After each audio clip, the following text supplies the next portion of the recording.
It's when it should be. This your boy N.O.R.E. What up, is DJ EFN? And this Militainment Crazy Raw. Happy Drink hour. Champs, baby. Drink Champs. Make something! Now, since 2012, but it says he's been active since 2003. He's a rapper's rapper. A man's man. A fashion icon. I ain't gonna lie, I seen them jump out the car just now. I was like, holy moly guacamole. I was like, that's Andre 3000 and ODB's son together. He's a legend, he's a classic. And he said one of the best statements I think I've ever heard in the past 10 years. He said, these young artists won't study the predecessors, the people that came before them, but they'll put on a pair of Jordans. I thought that was the best way to describe this young generation. So in case you don't know what we're talking about the one, the only, impeccable, motherfucking Danny Brown! Now, I remember when you first came out, and I remember me gravitating towards you, and I remember me feeling like ODB energy, right? Was you a fan of ODB? Yeah, of course. Okay, so it makes sense. Yeah, okay. definitely. Okay. I mean, when you said like that, you hit the nail on the head. With ODB, Andre 3000. Yeah, hell yeah. Okay, let's make it look for me. Okay. Yeah. But so yeah, let's take us to the beginning.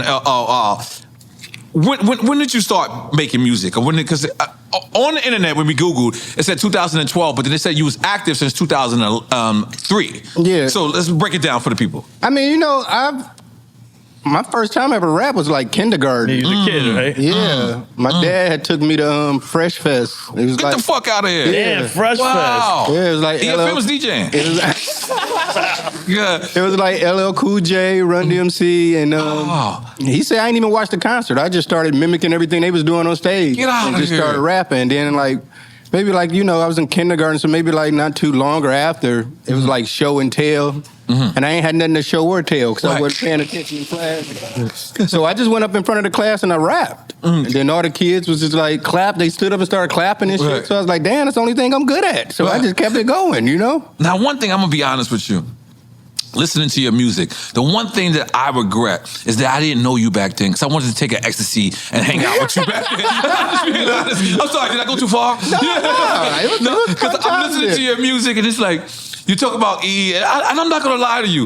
It seemed like you was a super fun guy. Oh yeah, Okay. I mean, you know, now obviously I'm older now, man, Right. so I've calmed down a lot, you know. But you know, trial and error, you know. So I had my fun. The party's over Yeah, now. the party's over, The okay. party's over now. It's a different kind of party. Yeah. So describe Detroit.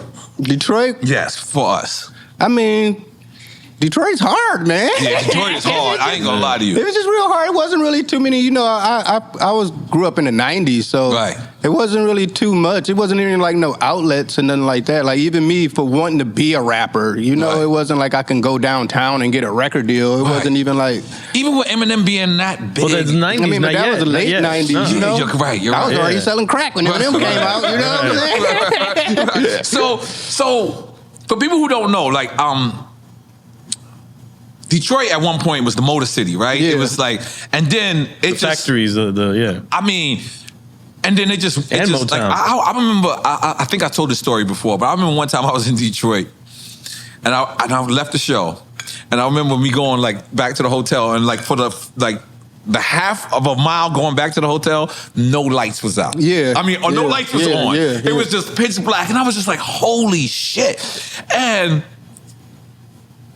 this is America. It's not like Baghdad or something. I don't know if Baghdad got lights or not. But describe people to Detroit. I mean, it's like a lot of people, you know, earlier in like the 60s and stuff, because even like a lot of my family, they came from the South. So a lot of people was moving from the South to get those jobs to work at the big three, you know, Chrysler, GM, Ford, and all that. So They were stable jobs. yeah, like Middle-class my grandma took care of my whole family just from one GM job, you Wow. know, brought General all her Motors. kids houses, you know. So we was all raised up through that. So that was almost like the goal. Right. You know, you live in Detroit, you just want to be able to get into one of those factories. But then they start taking all those jobs out, you know? And then, you know, like white flight happened, you know? Like, that's what a lot of people don't understand. Like, Michigan is great. You know, Detroit just fucked up. Wow. And even though Flint is fucked up too. Yeah, Flint, you know, you still got like Pontiac, you know, Inkster, Ypsilanti, like there's a lot of, but that's still like, you know, but like this, most people like in Michigan, it's like a lot of nice places still to live, you know? Yeah. You will get a big mansion for $2 million. Yeah, hell yeah. Good. I've been thinking about it. I've been thinking about it, but I don't like the cold. It's the weather, That's the only thing. You know, Michigan cold is different. As I got older, man, I can't take it no more. So where you live now? In Hollywood? I live in Austin, Texas. Austin, Texas. Oh, shit, it's hot. Yeah. Let's make some noise for you. Yeah. I mean, they say keep Austin weird, so I had to go where the people love me, man. Hold on. I'm not going to lie. It's a music town. Yeah. Are you the first black person that I know that live in Austin? There's some niggas there. But you know, I'm flipping around. Only two people that I knew that lived in Phoenix, Arizona was Ice-T and fucking DMX. Mm-hmm. So you are now officially my Austin. Gucci Rap lived in Arizona too, right? Gucci Rap lived in Arizona. I believe so, yeah. And Sammy the Bull, but we don't claim him. I don't think we should, right? I'm sorry. It's different. It's not about rappers right now. Yeah. So let's talk about your relationship with Kendrick Lamar. Mm-hmm. You guys came up together, correct? Yeah, in some sense, yeah. Okay, let's break it down. I feel like he's probably got it started a little bit before me. Like, far as, you know, I mean, you know, coming from Detroit and coming from LA, that's two different worlds. Yeah, you know, you in Hollywood, you know? Right. So, and just the West Coast alone, you know, just having that market, it's a big, you know, it's a bigger market, you know? And then I really don't fit in to anywhere. I'm not like a typical Detroit rapper, you know? Oh, okay. You fit into the Detroit rapper. Okay. Yeah, like just with Midwest music in general. So I just really didn't fit in anywhere. But yeah, we always just been fans of each other, you know? I feel like K-Dot, he's like one of the best rappers ever, you know? Yeah, and so are you, brother. Thank you. So where did you pull your influences from that you think made you different than other artists that are coming out of your area? Me, like my favorite rapper ever is Nas, you know, but I feel like you always start... when you start rapping, you know, you always just try to be who you like, you know? Right. And try, so it was a long time where I was just trying to rap like him, but I started to discover, like, other hip-hop that wasn't being played on the radio and stuff like that, you know? So I really got big into, like, you know, the whole, like, Def Jux and, like, Raucus, like, so the underground, the backpack scene? But, like, one of my biggest influences is, like, Dizzy Rascal. From the UK, so I got real heavy into like UK grime stuff because you know my dad was a house DJ, so I grew up around electronic music my whole life. Like we didn't even party to like top 40 rap when you went out in Detroit. We listened to like ghetto tech and like underground resistance and stuff like that. So I always grew up on like, you know, ass and titties and shit like that. That was my mixtapes, you know. Right. So when I heard like Dizzy Rascal, it was like hearing that grime shit. It was like electric. You know, people rapping over like more of electronic style beats and shit. I ain't never heard nothing like that before. So when I heard that, it was like a light bulb went off in my head. Like, so I just was studying his shit and then just got more and more into like other UK artists and shit, like The Streets and Kano. And so like UK definitely played a big role. And like it was even to the point where I couldn't buy those albums in Detroit. So I was coming out to New York and that tower in Times Square, they had a UK section. So I used to catch the Greyhound bus out here. I used to be working in Queens. And I used to catch the Greyhound bus, and as soon as I got off the bus, I would go raid the UK section and just grab mad CDs and shit.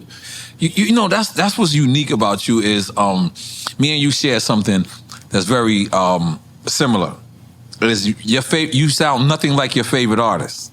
My favorite artist is Granddaddy IU. And if you listen to me, you cannot understand how is that my favorite artist, which lets me know that you, contrary to popular belief, you might have belonged in the 90s. Yeah, no, I definitely would say that. I mean, I didn't really get no traction like that till I was 30, you know? But I would admit that in my 20s, you know, it was more so just rapping to try to get a record deal. I still didn't find myself yet. It didn't start working to me until I stopped giving a fuck about what other people thought about my music. You That's know? what I like about it. Because the most, you know, you play your shit for your friends and shit. They be like, man, this shit sucks. You know what I'm saying? So you want to make shit that they like. But once I got, you know, because I started to realize, like, man, the music I listen to ain't on TV or on the radio. So I just started to pulled my influences from that. And it's like, you know, it's one thing to be influenced from somebody, but you got to remember that whole era, early 90s, it was always about not biting. Right, exactly. Which is, I That think was you like kind a of like did rule. that. It was like, No, he 1,000,000%. Right. He 1,000,000%. bite. You couldn't You're do one of that the most shit. unique people I've ever met. Go ahead, continue. Yeah, you couldn't bite. You know what I'm saying? Which I feel like that's what played a lot into what's going on in hip hop now. It's all our faults. Right. As we say it all the time. It's all our We faults. dropped the ball. Us 90s generation, we do claim we it. dropped We do the claim ball. it. Yeah, because it was that whole era you couldn't bite, Right. and then it got to the point where Go ahead and bite everything. you couldn't Right. know you couldn't be a player hater. So then people just started being like, yeah, you kind of suck, but I ain't gonna say I ain't gonna be no hater. Right. You know what I'm saying? Right. So then you couldn't be a hater, you couldn't bite. And so now this is where we at now, you know? Yeah, nah, that's To the now point it's when you overbiting, like though. one of the most things I hate when you get like somebody like a lyrical rapper or something, like, but I don't listen to lyrical music. You be like, Right. what the fuck you mean? You just don't want to hear nobody better than you. You know, I never heard a body that was like fan of basketball. Be like, I don't like the niggas that dunk. You know, I don't like the dunkers. I really love role players, man, that just hustle. Like that don't exist. Man. I like the bench. Yeah, I really love the bench players. You know, no one thinks like bench that. is killing it right now. Now, another thing that I relate to you is you was on an XXL cover, right? And but you probably don't know, and I'll reiterate it to you. That first cover of artists being on the cover together, you know who was on the very first one? I'm assuming you're going to say you. Of course I'm gonna say you. It was on The Source. Oh, yeah. Elliot Wilson, I believe, did it on The Source. Elliot Wilson left The Source, went to XXL, and he started the freshman class. So I was on the cover when it wasn't even called the freshman class. Yeah. So, but looking at these people on the cover, can we read the people names that was on the cover? I know Iggy is there. Yeah, it was like Future. Future? Yeah. Wow. Machine Gun Kelly. Why you not looking? You got it all in your head? All right, come on, you ain't that good. Who? Machine Gun Kelly is on there? Yeah. Iggy Azalea, who I like. I think Iggy's hard. Go ahead. Kid Ink. Who else? Macklemore. Yo, how does it feel? Well, that was a great time. What year was that? That was, 2012. I mean, it's cool to get acknowledged for something like that, you know? Right. So it's just, you know, everybody want to get their props, you know? Were y'all there together? Yeah. We did the shoot together and stuff, freestyle and all that. Y'all you know? freestyled? Yeah. But you know, it still was like I still just like I just don't fit in with it. You felt awkward in that photo shoot? Yeah, I just felt just I don't know. Why? You was high? Yeah, at that time, of course. But that's not what he means, though. But Yeah. I don't know. I just didn't really. But I was happy to get it, you know. But I was just like, man, you know, I couldn't believe it. It was like, dang, I don't know, you know. Is that your way of fitting in? Is not feeling like you fit in? I guess. I mean, I don't know. I just never really. I always just feel like I'm too old for the young niggas and too young for the old niggas. You know, I'm too black for the white niggas, too white for the black niggas. You know what I'm saying? It's like, so I just never really. I'm gonna be honest. It makes a lot of sense. I'm gonna be honest with you. I feel the same fucking way. So I always say I'm too Puerto Rican for the Puerto Ricans and I'm too black for the blacks. Because I'm half black and half Puerter Rican. But is that a defense mechanism? I mean, yeah, you gotta have that. I believe it is. But I always looked at it like, shit, these niggas can't fuck with me on this rap shit, though. Right. So I always had that confidence in myself. Right. Like, I still can rap better than all these niggas, so I don't really give a fuck, you know? Right. Now, I want to get to what I said in the intro. I thought when I heard you say that on the internet, when you said, I don't understand how these young guys will go buy Jordans, but they won't go listen. Yeah, because my whole shit was because they always be like, you know, just if it's newer, it's better. You just don't get it kind of shit, you know? But it's like, y'all niggas ain't wearing LeBrons, you know what I'm saying? Nobody wears Steph Curry. We like Steph Curry. I mean, it's Under Armour, you know what I'm saying? We ain't fucking with the Under Armour, I ain't Steph. rocking I'm sorry. the Under Go tonight. Armour, you know? Switch your shit up, Steph. I'm sorry. But at the end of the day, I still, you know, I don't want nothing negative to be taken out of that. You know, I just really wish that they would, you know, but it's all our fault too, though. Yeah, it's really. I'm glad you claiming it The with young us. niggas be feeling like niggas is hating on them, and it's like, you know, But they get old too. So once they get old, they're gonna be hating on the young niggas about too. ageism. You know? That's what's stupid about age. You know what's the goal crazy? is to get old. Yeah. You know what's the crazy? goal. I'm gonna take claim to this one. No older person ever reached out to me when I was in the game, so I didn't feel obligated to reach out to any young person. And by the way, that is my fault. Right. I was supposed to be better than the people who came before me. So I definitely got to take, because I remember me, and I'm gonna be upfront about it. I remember me being like, "Fuck them old niggas." Yeah, I remember me saying I'm sure that. everybody felt like that. Yeah. So then I became the old nigga, and I was like, "Oh shit, I didn't even know that." See, I came in, but I didn't really come in till I was 30. So I Right. came in with a chip on my shoulder anyway. Right. Like, shit, y'all niggas been fronting on me. I'm nice. You know what I'm saying? So I had a chip on my shoulder anyway. But I really do like, I mean, a lot of the shit the young niggas is doing is cool. You Who know? you listening to? I listen to like a lot of hyper pop. Nah, I don't really listen to Hyper pop. What is rap. hyper pop? Yeah, I don't know what that is. Like 100 Gex and like Frost Children. I'm gonna act like I know what you're Stuff talking like about. No, we still don't know. Yeah, I don't know what. I don't know. I think ever since I've been like got like sober and shit, I just Right. can't really listen to like a nigga talking about fucking my bitch and how much more money he got than me. I just don't want to hear that shit no more. I ain't gonna shoot me. I'm like, I ain't got time for this shit no more. Yeah, but I used to love that shit. But now it's just like I can't really hear that shit no more. Right. You heard Ye's new album? Kanye? Yeah. Yeah, I checked it out. My homie JPEG on there, so. Yeah? Yeah. But I can't say a lot of mainstream stuff like that really, you know, Moves you. tickle my fancy. Okay. Yeah. I'm being honest. And we noticed you got jeans on your jacket.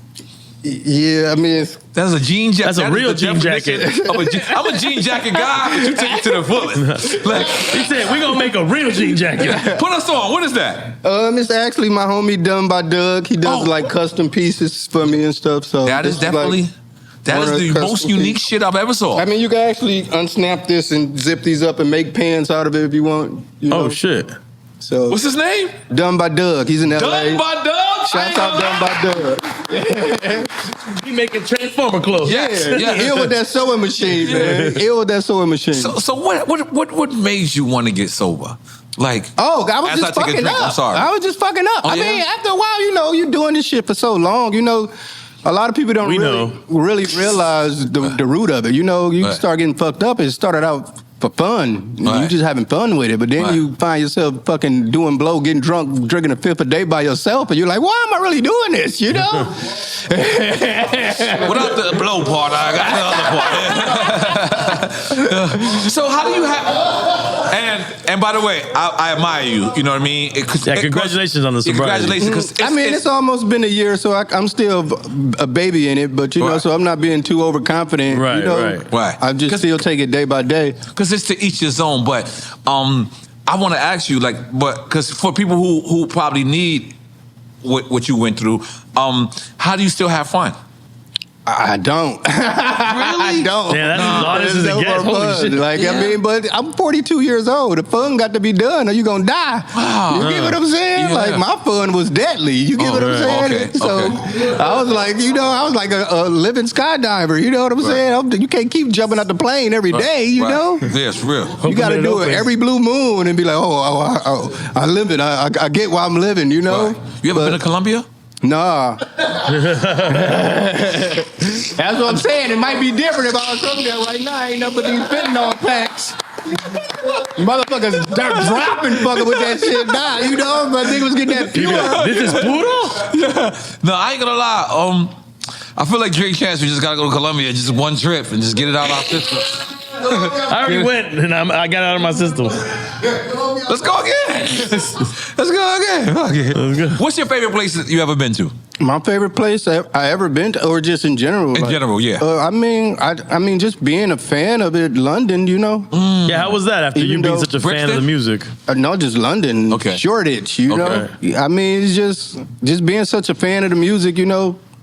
And seeing, you know, what makes them tick and just that whole, you know. So I just like being, but I like going places that I'm really like, I used to take like, I call them like rapper vacations, you know, like any style of music that I was really into, I would just go out into the city and just try to see what makes them come up with that shit. Almost like, you know, like a backpacking adventure, just go around. Like I went to like Houston and just chilled out there for a minute because I was just super into they shit. So You ain't get a Trill Burger? no, that was way before Trill okay, Burgers, okay. you know. But Just I hung out with Paul Wall, you know. Okay. And you know, man. so I like taking little trips like that, or somewhere like New Orleans, you know, see the jazz scene and shit like that, you know, or even Nashville and just go fuck with some country shit, you know, because I take influences from every genre of music and I just mix it into my shit. I love that. I can't. There's certain music I can't fuck with. Like what? I ain't gonna say it. Oh, okay. I mean, you ain't gonna get me in trouble. I mean, I feel like there's a lot of shit that I couldn't get into when I was a kid, but it's all about your ears maturing. Yeah. Like even something like country music, you're like, man, I don't get this shit. But since I've been in Texas, you know, but it feels like everything has hip hop in it now. Like every genre has a hip hop version. I be liking that old foundational shit though. I like doing my homework like that. But even now, I find a beauty in country now. Just you know, when I was drinking, you know, getting drunk and getting in the Uber, coming back, they playing some country shit. You're like, oh, this nigga really talking some gangster shit. He gonna country music is gangster music on the low. Yeah. They be getting depressed and shit too. Yeah, and everybody cheats. The girl cheats in country. Right. Everybody girl cheats in country music. And they always getting drunk on the song too. Yeah, they be getting fucked up. They talking about guns and whiskey too. They drinking hard shit. What you like more? Performing or making the record? I like making the record more. I'm more of a writer than I am anything. The writing aspect is what I'm in. That's why these motherfuckers be talking about like, man, I don't be writing. I'm like, motherfucker, because you can't read. You know what I'm saying? That's all these y'all niggas ain't been to school. These niggas is dumb. There's a lot of dumb rappers now. You know, these niggas don't write because they can't read. So, but I like the writing part, man, because like it's nothing better than, you know, you write a song and you record that shit and you just keep playing it back. You're like, well, I'm about to kill these niggas with this shit. And you just get that vibe, and then before you know it, you see the end.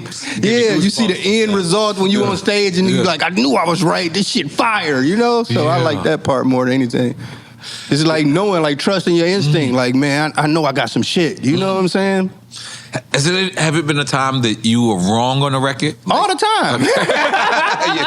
All the time, because I got a way more mature than a mature ear than the average listener. Right. So the shit that I can make and be like, oh, this shit crazy. You know what I'm saying? But the good thing about that is that I make shit that I feel like it stands the test of time. You know. Right. So shit could be like 10 years later, you hear that shit and you like, oh, this shit's still kind of crazy now. You know. So it's all about just not trying to make something just so trendy and just getting caught up and just making my own shit. You know. That's why I don't really feel like none of my music really aged like that. You know. Let's talk about you got your own show. Yeah. The Danny Brown Show. Yeah, the Danny Brown Show. What made you do that? I was just friends with Tom Segura and he sounds rich. Yeah, he definitely is rich. But you guys do it together? No, I'm on his network. Oh, dope. So I did his podcast, and then he always we used to talk on the phone and stuff. He's always to tell me like, man, you need to do your own podcast, man. You need your personality is crazy. And I was like, man, anybody can just set a camera up in a fucking room and start talking shit and which be like, I'm doing a podcast. You know? But I was like, I liked the way they work, and you know, they got a high production value and shit. So I was like, is that the guy from Fool's Gold? No, that's 8-Track. No, man. 8-Track. That's Brett told me, man. The comedian. Tom Segura, yeah. That's how you got on Rogan through him as well? Yeah. So I was just like, you know, I'd do it if I do it with y'all, you know. And then, you know, I was dating a girl in Austin, so I was going out there a lot, seeing her. And then he told me he was moving to Austin, so I was like, fuck it, I'm moving to Austin too. How did you guys connect? And we put it together. I had just being a fan of his show. So, you know, he reached out to me, had me on his show, and I did good on there. He was like, man, you funny, man. You should do this shit. And then, you know, they always tell me I need to be doing comedy and shit, but, you know, I'm still... because comedians be doing music. Yeah, but... That's why we can't... I don't like sucking at shit, you know? How many comedians do music? Where'd you get that? Jamie Foxx, brother. Got one? That's enough. I mean, Eddie Murphy had party all the time. Yeah, party all the time. That's enough. Well, that's enough. But you know, comedy, man, you're going to have to bomb for like 10 years, man. Yeah. I bombed 10 years in rap. I ain't trying to go through that turmoil again. But T.I. doing great. Yeah, T.I. doing great out there. I ain't gonna lie. I mean, but he just talk funny anyway. You know what I'm saying? Like, he just say nobody don't understand because, you know, he uses so much big words. You just laugh anyway. That shit could be funny. Because you don't understand what word he just used. That was hard. So, I mean, but the thing is about comedy, ain't no ageism in that. So, if I decide to do it when I'm 50, you know, that'd be one thing. But So you're gonna try and do the stand-up route? Definitely. I mean, I feel like you gotta. When I got like these top tier motherfuckers keep coming to me like, man, you funny as fuck. You need to do comedy. You need to do comedy. You know, so you can't keep having motherfuckers that do that shit tell you need to be doing that shit and just not take their advice. You know. Right. I was at Dave Chappelle yesterday, and I was telling him how happy I was that comedy is in a turmoil right now. I was like, because I was like, I just want to prove to the world that not only rappers beef. I was like, I like this. No, them motherfuckers always be beefing though. It was behind the scenes. Yeah, you be in the green room. I was laughing at Dave. In front of the scenes. He was like, yo, what's wrong with you and Fat Joe? I was like, I like the comedians are beefing. Fuck that. Y'all goes guard each other. And Dave was laughing at me, but I like that. Yeah, it's always competition with them. You be in them green rooms, man. Them motherfuckers always talking shit about each other. So this ain't nothing new. So if you was to host a comedy show, where would you hold it at? If I was to host a comedy show? I mean, to do your own comedy show. Your first stand-up, where would you want to do it at? I mean, obviously Austin, because that's where it's cracking at. You know, they obviously having like Not Detroit? I thought you would have said Detroit. Detroit's a different type of comedy, you know. Motherfuckers, I mean, they gonna heckle you and shit, man. Them niggas don't know how to act, you know. In Austin, they gonna have a little respect. You know, they know you just trying to work it out. They know you're trying to work it out. You know, Austin is trying to throw some shit at you. Like, nigga, you suck, nigga. Get the fuck out of here, you know. So I ain't got time for that. I ain't gonna lie, you too honest. I ain't gonna lie, I've seen everything you just said. Can I get another drink, Jamie? Holy moly. But Austin is having like a comedy renaissance right now. You know, everybody's moving there to do comedy. I'm not gonna lie to you. You go out every night, you seeing crazy shit, you know? Every time I went to Austin, my sneakers came back. You never want to go to South by Southwest? No, I don't want to. Because my sneakers, they always step on my sneakers. I actually wore some dead stock foam posits one time and the sole came off because it was so hot. I was like, fuck, that's why you can't be wearing these 1998 sneakers. You know what I'm saying? It's the best year of my life, 1998. Oh, yeah, shout out. That's my favorite year of my life, 1998. Okay, moving on. Let me get to my... Give them flowers, man. Oh, yes, our show is about giving people their flowers while they can smell them, their thoughts where they can think them, and they drinks when they can drink them. So we wanted to give you face-to-face, man-to-man. Yeah, man. Oh, thank you so much. Snoop Dogg said it's better than a Grammy because it come from his own people. I ain't gonna lie, you rolled the shit out of this. This is a good blunt right here. But no, N.O.R.E, motherfuckers need to give you your flowers too, man. It's your day, my brother. Let me just say shit though, man. I'm gonna tell you, man, you changed a lot of shit, man, when you first came around because you changed the whole perception of what a New York rapper could be. Everybody thought, even though I hate that term, lyrical miracle shit, but you came in with a whole different perspective. I feel like these niggas. You was the first nigga with ad-libs and shit. You know what I'm saying? Like you can see a lot of N.O.R.E. Gucci Man and Jeezy, they come behind me. That's a fact. That's a fact. And guess what? I brung Pharrell. I brung all of y'all godfathers. Because Pharrell has a whole generation of people. 100%. And I'm very proud of Pharrell. Even though I don't, and I brung Swiss Beats too, and Scott Storch, but I don't exactly love the cowboy gear. No, I fuck with the cowboy shit. I mean, me personally. I was in Texas, you know. Everything, you in Austin. I was wearing the cowboy shit for a minute. You was wearing the cowboy shit? But then them cartel niggas started pulling up on me like, man, who you work with? I'm like, oh shit, this shit dangerous. You like, I'm a nigga? Yeah, this like gangbanging gear for them, man. I had to stop that shit. I just thought it looked cool. You know, go to man. No, I was like, so I had to stop doing that shit. Oh, that's crazy. Yeah, hell yeah. Holy moly. I didn't know he fucked me up just now. They like, why this nigga wearing this cowboy shit everywhere, man? Who you work with? I'm like, shit, nigga, I just thought it looked cool. Right. Yo, hip hop. I know it sounds like a cliche question, but I want to ask: do you ever think hip hop would be as big as it is? You said you 42. You're around. Yeah, I mean, is it though? Like, I feel like it's like a one step forward, two steps back kind of thing, you know? Yeah. Nah. Financially, it's huge, but could it be better? But they always putting the money in the wrong pockets, you know? Because you know what? I even look at Afro beats and reggaeton. I all look at it as versions of hip hop. Yeah, I mean, as far as the influence, then yeah, I mean, but niggas is always cool, you know? Yeah. So they always gonna bite the shit. I mean, you know, but I don't know, man. I think I just wish it was more emphasis on creativity than anything else, you know? Yeah, like, because right now it's just like copy and paste. You know, you see some shit work. You're like, all right, I'm doing that shit too. Right. And then it work. And then niggas don't even, you know, I need to be more gatekeeping around this motherfucker. Yeah, when you have the regions losing their sound, that's a problem. Yeah, everybody look the same. Everybody talk the same. You know what? You could hear the same sound here and go to Asia and hear the same sound. You know, I gotta agree with you in totality. There was an era in New York where New York was trying to sound like the South, and I could not stand it.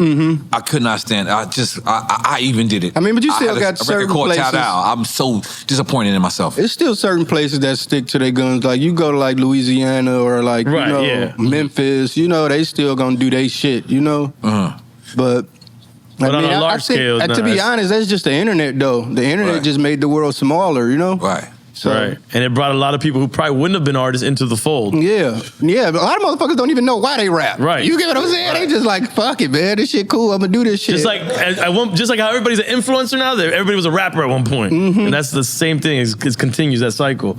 Yeah, I remember being a rapper was cool. Now being a rapper is like, so? Yeah.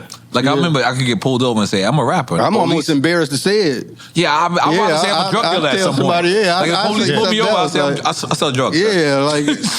I don't want to say I'm a rapper. They're like, pull you over. If you say drugs, it's like... Because it's almost a thing, like, if you got to tell somebody you a rapper, are you really a rapper? Are you really a rapper? Yeah. Right, they should have known you already. Yeah, it's like, so...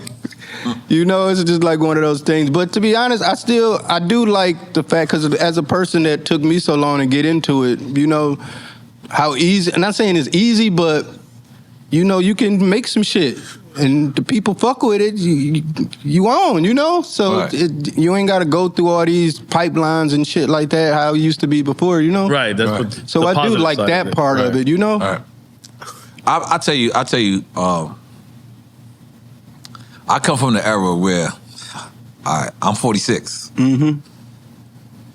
I come from the era where you couldn't get to London unless you brung London your record. There was no email. Yeah. There was no like... You couldn't break into it, You could, like, if, in order to break into a country, a city, a town, you had to actually physically be there. Yeah. So nowadays, you could just literally press one button and that shit would be in London. That shit would be in Japan. That shit would be in Dusseldorf, Germany. What do you think about that? I mean, I love that in some sense because, like, me, a person that wanted to do a particular style and, you know, had this idea in my head, and I was able to work with, like, a London producer, shouts out to Paul White. I worked with him for, like, 10 years before I even met him. Wow. You know? Wait, you worked with him before you met him? Yeah, just emails. Oh, He just sent me a pack of beats. And we did, like, you know, he on every album I've made since I've been around, you know? So...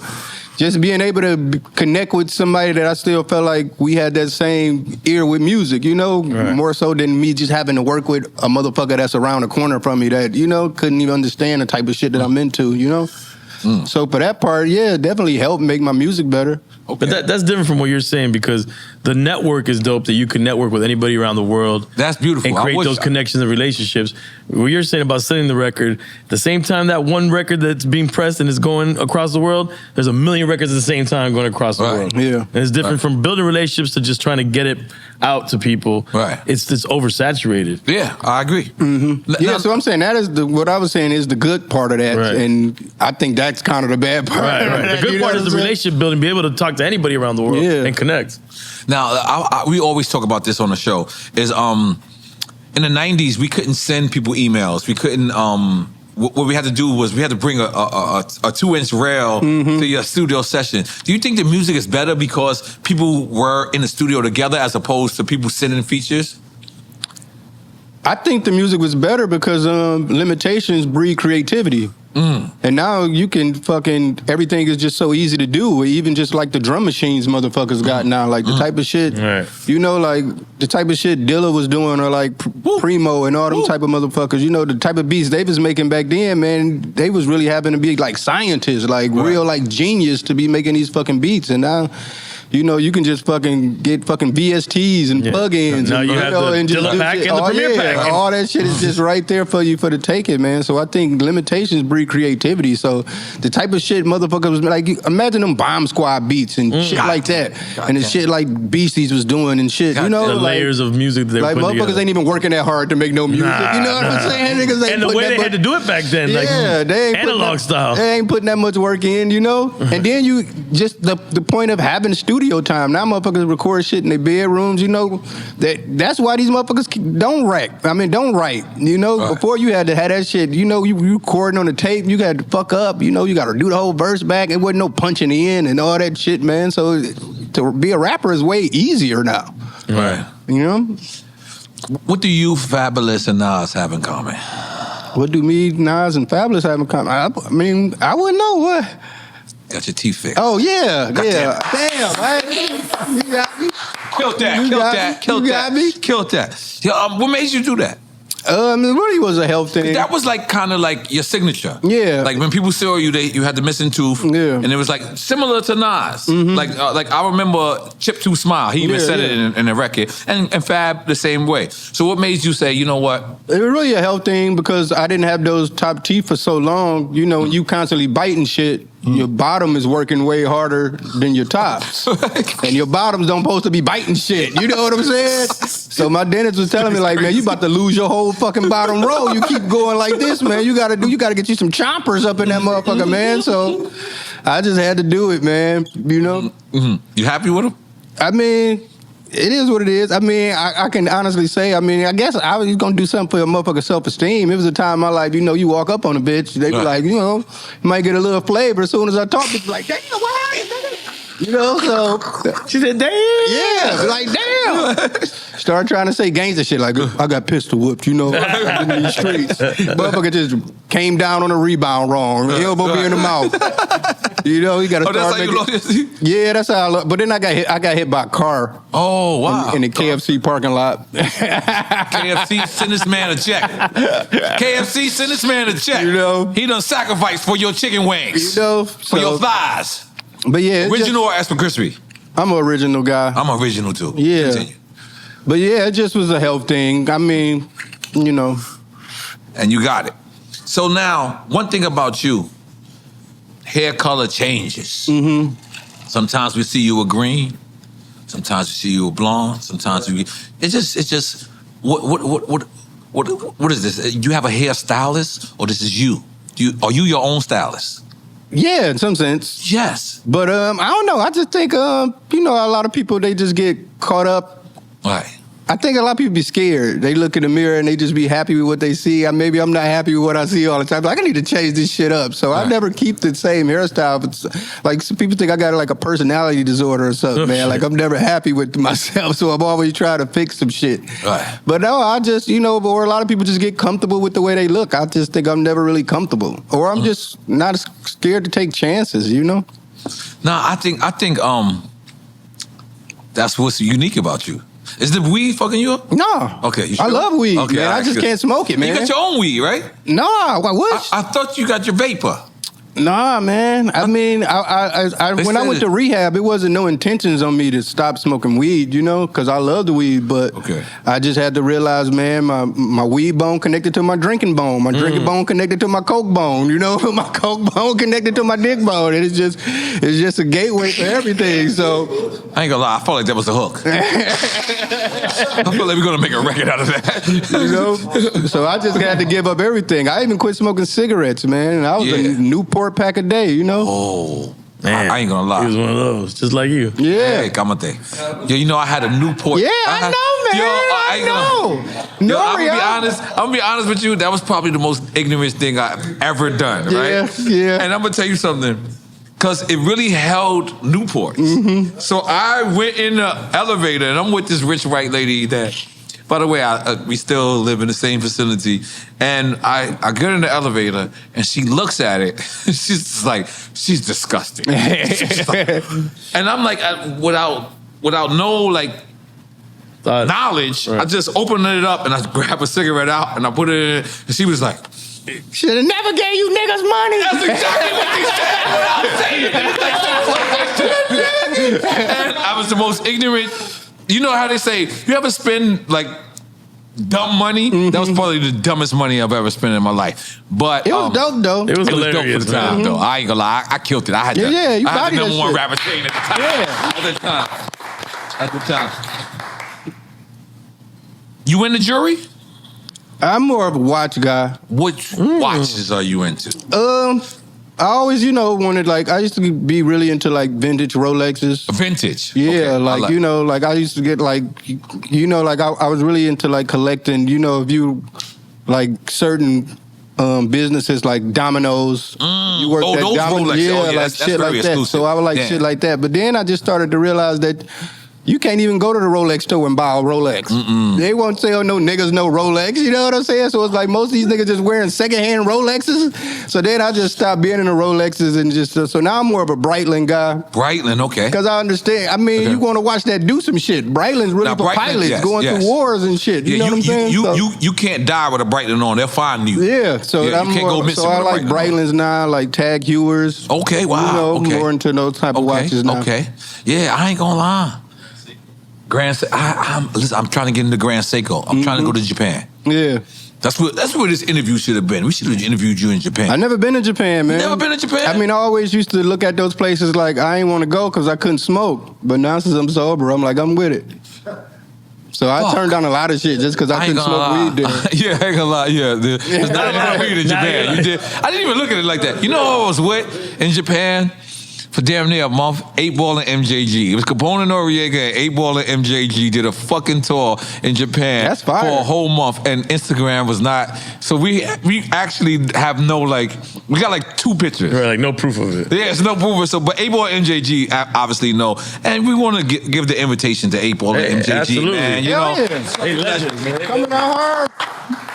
But I'm gonna be honest with you. I was always attracted to you because, to me, you have what ODB had, and what I'm saying about that is it's like the I don't give a fuck attitude, right? It's like you fuck with me or you don't, and guess what? I'm okay with that. Yeah. And that to me is dope because most people want people to fuck with them. Is that something that you did or you plotted, or that's something that just came? Yeah, consciously, or that's something that just comes with? I think just shit that just happens in your life kind of make you like that. And like I said, I didn't really get started in this shit till I was like 30. By then, I didn't give a fuck about what nobody thought. After all the shit that I've been through to get to where I was at. So I think it's just more so about that. But even like you say, that could be a defense mechanism in some sense too, because everybody want people to like them. You know, but. It's just like, I don't know. I just don't give a fuck. I like what I like, and that's what it is, I can't really, I think that's the problem. Like, that's not a people. problem. No, I'm saying people really care about what other people think and shit. Right. You know what I'm saying? Right. Like, and probably that's why I was probably drinking and shit and getting fucked up so much as a way to fit in or feeling so awkward being in public and shit like that. I mean, I wasn't comfortable with myself. Right. Type shit, Nah, but that's what makes you, and again, because I'm 46 and you say you 42, but you're still part of the younger generation, right? Which is crazy, right? But it always just seemed like you didn't want to co-sign. I mean, I did though. Oh, I mean, I was with Yayo. Okay, I feel like Yayo. No, I love that. I read that. Yeah, we got to talk about that. Yeah, Yayo was the first person that he was in the Queen studio. I mean, I was recording in Queens for years before I. And then Yayo tried to sign you. No, Yayo he's actually. The engineer that worked at that studio, shouts out to Doughboy. He had came to Detroit with Yayo when Yayo was shooting a SWAT movie. And they had, they needed some weed and all that shit, so they hit me up, and I came through, and then he just like, my man rapping shit too, and Yayo was like, let me see some shit, and I showed him my video, re-up, and he just blacked out. He tried to sign you, or 50 tried to sign you? I mean, he just was like... He brought him to 50. He just was like, man, you leaving with me now. I like I literally left with, he was like, go pack your shit. Wow. And I left with Yayo like the next day and shit, and I was with him. For like, I mean, it was, I want to say like, I lived with him for like the whole summer kind of shit. you know? That's crazy. Yeah, that's crazy. What would life be like if you think you were signed to 50 right now? I wouldn't be here right now. Where would you be on tour? No, I'd be like the rest of the motherfuckers that signed. What is that? What? I don't know what this means. Is that good or bad? Is that good? Yeah. I mean, he had a lot of artists that signed with him, man. Nah, I ain't gonna lie I ain't to talking you. about like the G Unit members, Right. but like the other motherfuckers, man. I ain't gonna lie to you. You know, 50's first feature was me. His first two features was me and Capone and Noriega. And for me to go from that to see him in Nice, France, I cried. Yeah. I cried watching him and Busta Rhymes perform. And Busta called me, and I don't know if you guys know Busta, but Busta called me like, what the fuck you leave for? I was like, yo, I was overwhelmed. Like watching somebody I consider, Busta's my brother. I mean, I seen 50 come up. I was his first feature. And to see that shit and to see every generation, I'm talking about every race in Nice, France, it was just so overwhelming for me. I was just like, yo, I had to leave. Yeah. You know what I mean? Like, because I'm proud of hip-hop. Are you proud of hip-hop like that? Yeah, definitely. Okay. Definitely. What's your proudest moment in hip-hop? My proudest moment, I don't know. I wouldn't say I've achieved it yet, really. I love that. I would say I still got a lot of shit that I want to do, you know? I mean, I feel like, just me being here, to being able, like, that kid was in fucking kindergarten. Like, I want to be a rapper. So me just making it in general, I'm just proud of myself for that, you know? Yo, goddamn, I love that shit. God comes to you when God says, Danny Brown, I want you to make one record. Save your life. Other than this, Danny Brown, you're going to hell. I'm going to give you one producer, and I'm going to give you one feature. Who is the producer you're picking? And who is that feature? Anybody, shit. dead or alive. You could pick Bob Marley out the grave. The producer would probably be Jay Dilla. I love this. This motherfucker's too hip-hop. So I'll probably have to go with Jay Dilla. And if I had to pick a feature, it would be, I wouldn't want a feature. I would want shit. I'm saving my life. Fuck that. But if I got to pick a feature, it probably would have to be Nas, because that's what the one person that inspired me to want to do it, you know? It's two things I lost on you tonight. I bet that you would be on time. You was 15 minutes late. Throwing it out there. Oh, that wasn't my fault. I'm always on time. I'm always on time. All right. I bet that you would be on time. I lost. And I bet that the feature that you would pick, do you know what feature I thought? Who? I thought you would pick Beyonce. For some reason. Oh, of course you want to get that hook. But Because I feel like, I don't know why. I feel like Danny Brown I thought in my head, I was like, oh yeah, I do need that hook, man. I gotta get the Who wouldn't heaven, want man. that? Who wouldn't want? You gotta get that heavenly voice on the hook. But at the end of the day, man, like I say, Nas was like the one rapper that I was just like, fuck, I would never be this good, you know, that just humble you type shit, you know? Right. And then to see how he's still doing it now, incredible, yeah. that inspires me. Like, I can't stop. I gotta keep going no matter what, man. Like, because at the end of the day, I look at it like, I'm like a vessel. Right. You know? I don't know how I come up with this shit. Right. You know? This is a God-given talent. So when God decides when this shit stop, I can't never say I quit. I can't never say I give up. Right. You ever met Nas? Yeah. Okay, where at? Let's describe the scenery. And how did you act? Did you fan out? Or you just I think I bugged him out because I was talking about doing coke and shit. Yeah. You know, he was like, these young niggas crackheads. He's like, these young niggas crackheads. No, I don't know. He was like, all right, describe the situation, please. it was at Mass Appeal. Masterville office in New York. Okay. Yeah. Okay, what happens? And we were just, just kicking it. And you just came up to him and said, I do coke. No. What did you do? What it was, his homie was with him, and we know like some people together type shit, Y'all was in the bathroom And he was together? like, yo, we went to Coachella, and I was like, oh yeah, I was in that bitch doing coke. And it was just that kind of shit. It was just, you know what it was, to be honest? I used to take so much fucking Adderall at that time. And if you take Adderall, you just talk too much. You don't really have no Adderall filter. is cocaine's like cousin. Yeah, when you throw some liquor on it. I mean, Is it's it really it's one. Sonny, you an expert? It's like one Diego, property. don't act like you don't know nothing. You better relax. To be honest, it's more closer to meth. Anything. Adderall? Yeah, it's like one property away from meth. But when you drink with Adderall, it does turn it to like coke. Okay. I'm sorry. I just gotta ask. You never did meth.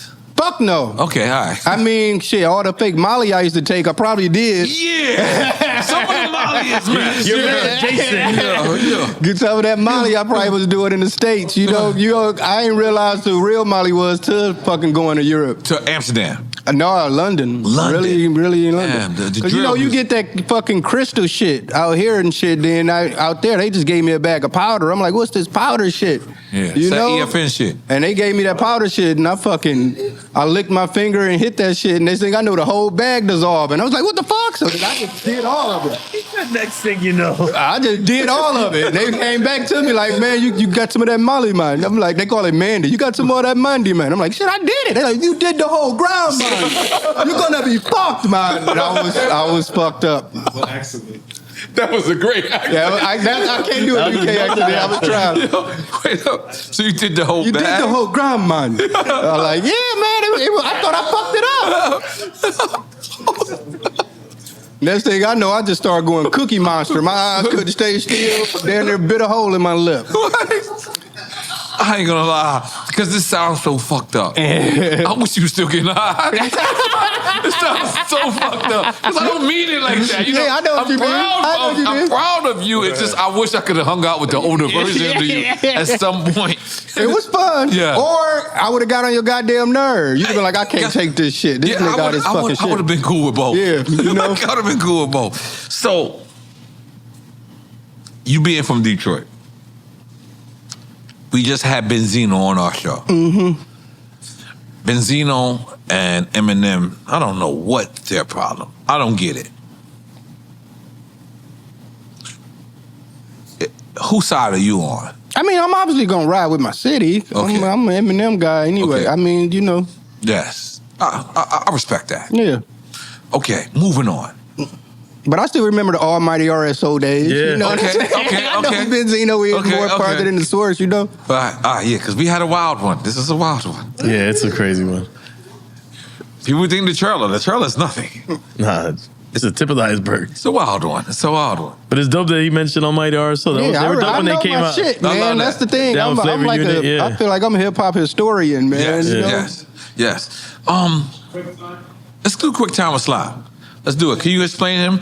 I love the fan. I watch this show. I know what it is. I watch this shit every Saturday, man. So you gotta pick somebody to drink for you. Sonny, drink it for him? Wait, hold on. Look, Danny Brown, listen, you can look around the room. Who do you want to be your designated drinker? I mean, I wouldn't want to do that to nobody, you know? Yeah, you can. That's our trainer over there, too.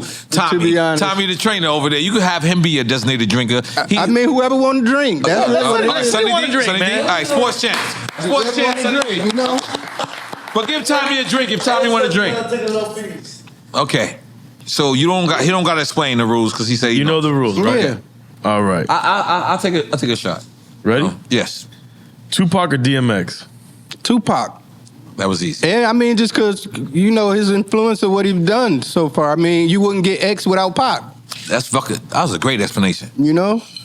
I mean, and plus this, with the message he was putting out there, you know, even though Pac was going wild and shit, but niggas ain't making no Dear Mamas now. Niggas ain't making no fucking Brenda's got a baby and none of that shit now. So, I mean, the closest we got is K-Dot, you know? Right. That's talking with that fucking social commentary and that messaging. You know, so at the end, I feel like once a year I get a fucking Pac deep dive where I go back and then you find some shit. Like recently I found the demo versions of Machiavelli. Yeah. I was like, fuck.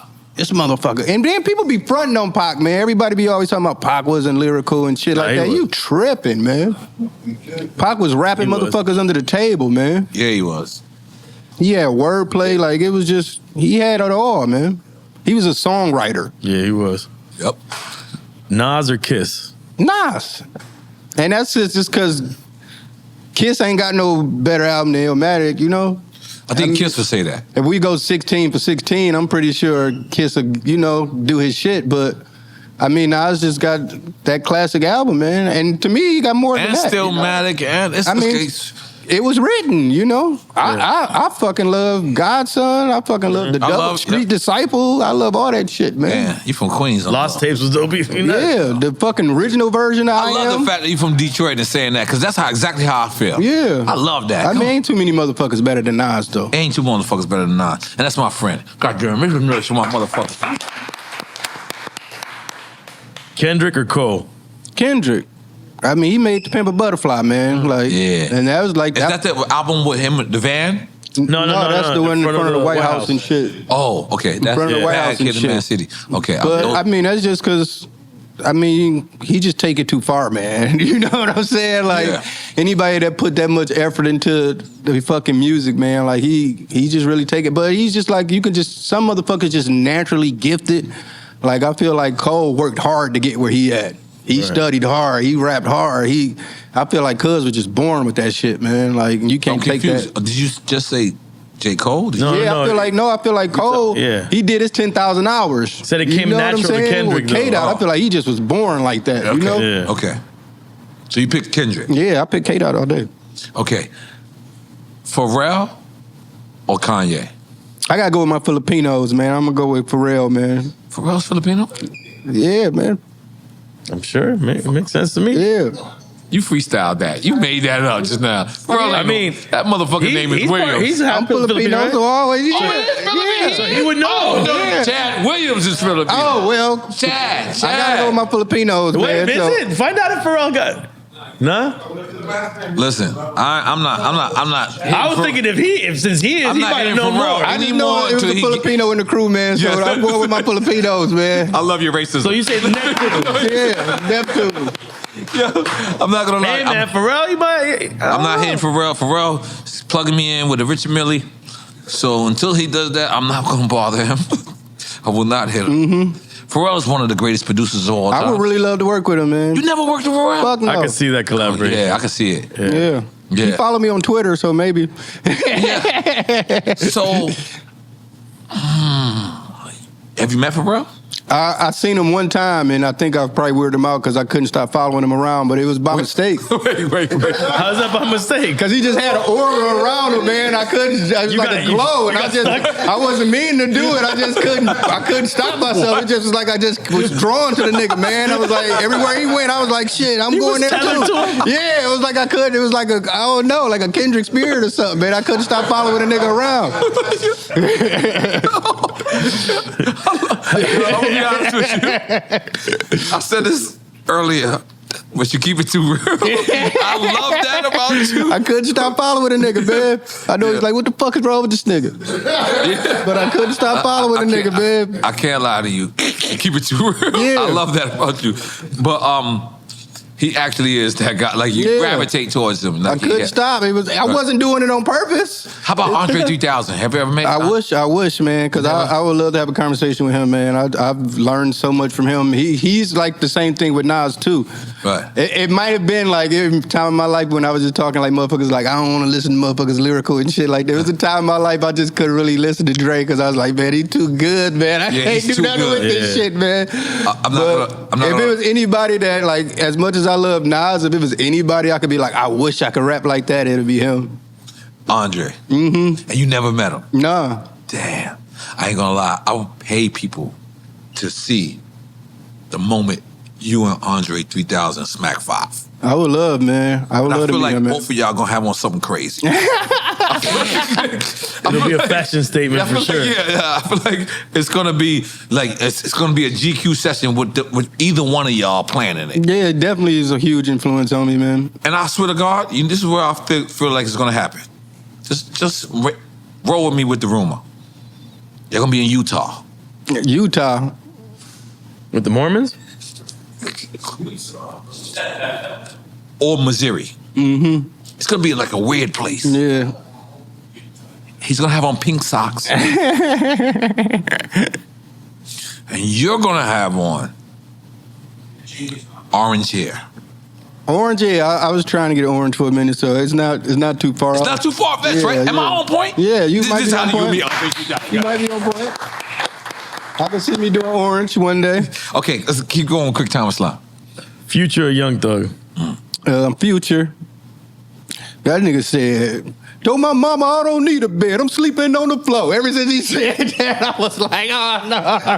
He said, tell his mama he don't need a bed. I'm sleeping on the floor. I'm like, what? God damn it. I'm doing it. Because niggas Let's make some noise for like Future out that, there. man. Fuck that.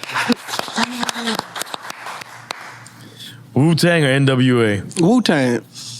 Damn, he said that. And I would think, I mean, to be honest, you know, yeah, it's just Wu-Tang, man, because yeah, it's just Wu-Tang. I mean, in my head, I kind of feel like, you know, NWA, those 2 albums is kind of like, you know, better than like Wu albums in some sense. But I feel like a lot of NWA shit was like a lot of like Bomb Squad influence shit. So it was like I had like. Did you say NWA? You think? No, I don't. Maybe when Ice Cube left and he did the America's Most Wanted. No, I'm saying like no. I feel like that first like Straight Outta Compton and all that You shit think so? kind of was like Bomb Squad type shit to me. Didn't Bomb Squad come after? Nah, After Ice Cube went to New York? No. That's why Bomb Squad was producing. That's Public Enemy. Yeah, that's so it would why have been around the same time. That's why it matched so much when Cube went over there. But you I know? think check what year Straight Outta Compton came out. I mean, just me. That's what kind of. I don't hear that in the production personally. I mean, the second album when they was, you know, niggas always getting into something and shit like that. It kind of that's when they got more on their West Coast shit. But I do feel that they were like the same groups from a different spectrum. Yeah. Public Enemy so, on this I side look of the at it like, spectrum, you know, I NWA. got that. But with Wu-Tang, I never heard nothing like that before in my life. Okay. You know, that's the reason why I'm saying that. You know, What? Straight Outta Compton? right, and what so- about Public Enemies first? And so let me ask you my favorite, Danny Brown, let me ask you my favorite argument on Drink Champs. He hates it, maybe. I hate it. I think you hate it. Ice Cube or Biggie Smalls? I think, you know, it's easy to be like Biggie because a lot of motherfuckers don't really remember like Cube and this whole shit. But it's like Biggie ain't have that much time, you know. Right. And then one thing I always try to think about is like, what was the message he was putting out, too, you know? And Cube had a lot of social commentary shit and this shit, and a lot of shit you can learn from and just, you know? So I'm gonna have to pick Cube, you know? Are you happy? It's not. Y'all flipped that whole discussion.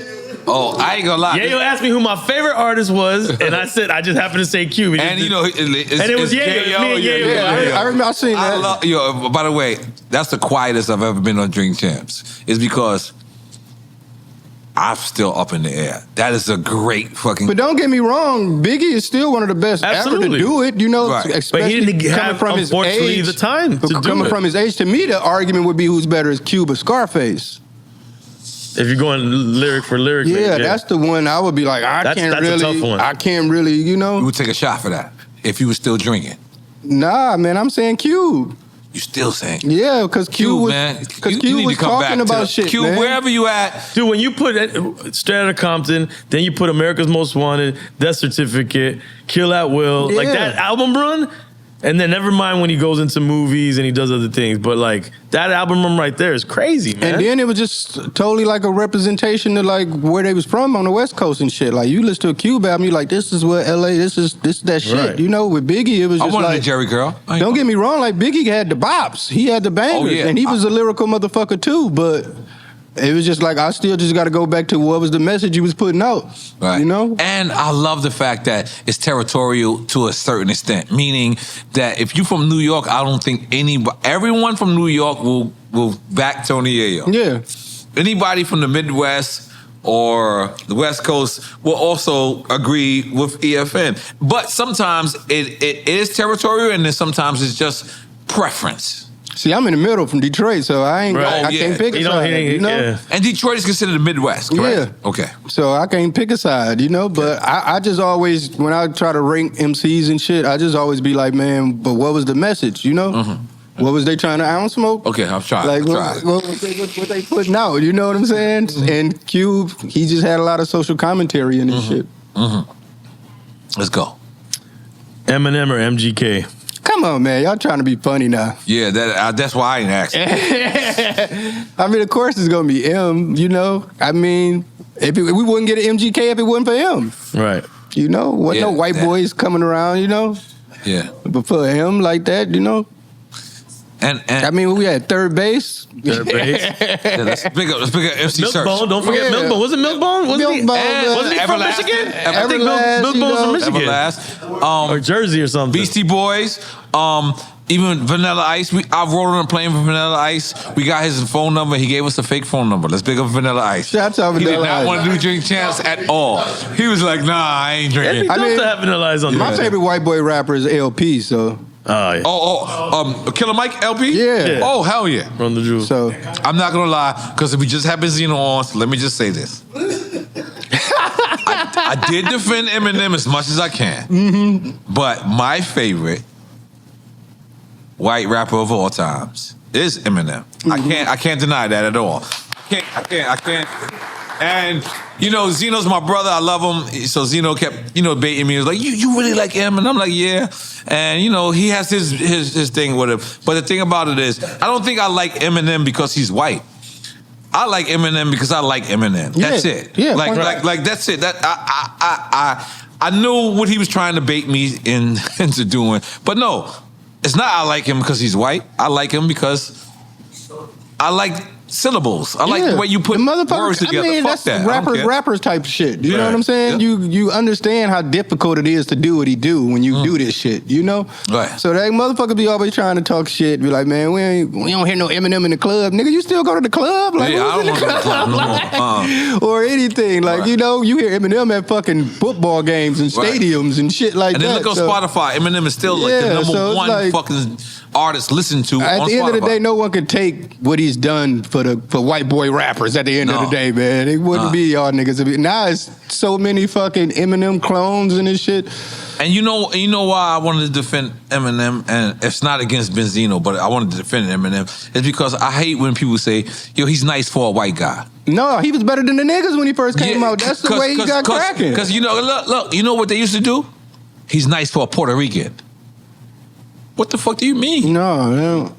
He's nice for a Latino. So I didn't like that. And then I realized white people have been going through that same shit for years. Yeah.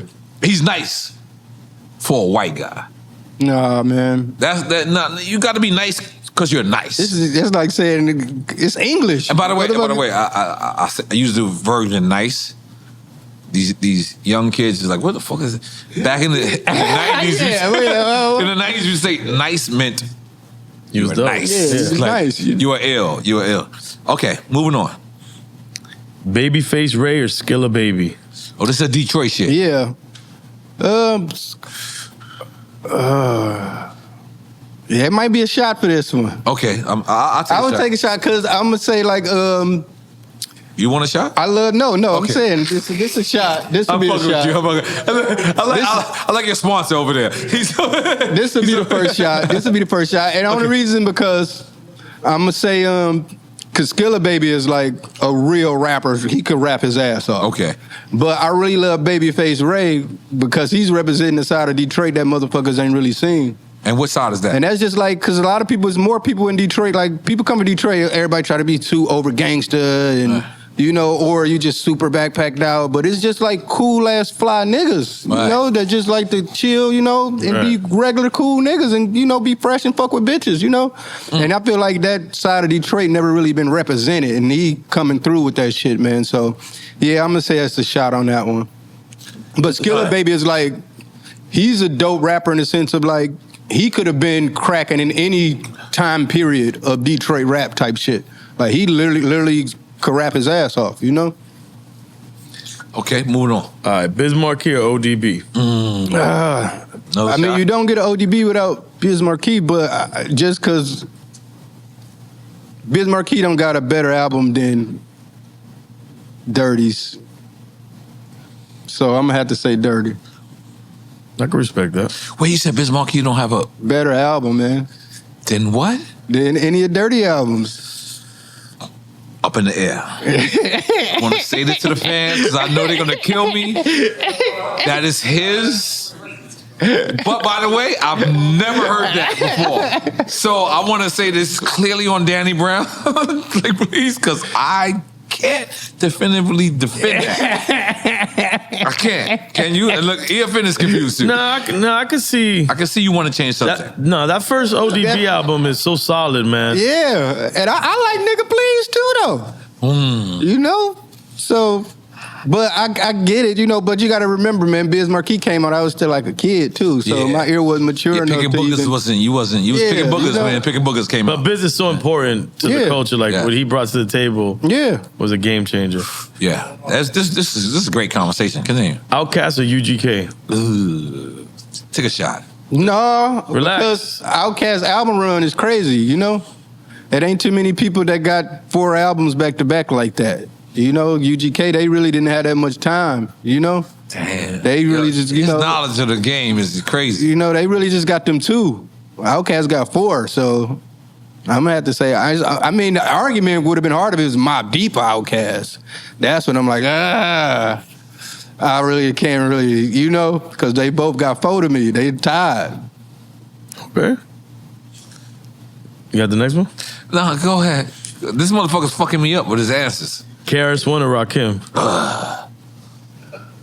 I mean, KRS-One had more output, and then it's gonna go back to the argument that I say. What was the message you putting out? Now we know Rakim is the guy, and you know, and he never cursed. Song by song basis, but I mean, KRS-One is the teacher, though. You know, so it's like, I mean, I know Rakim is the top shit, but he stopped.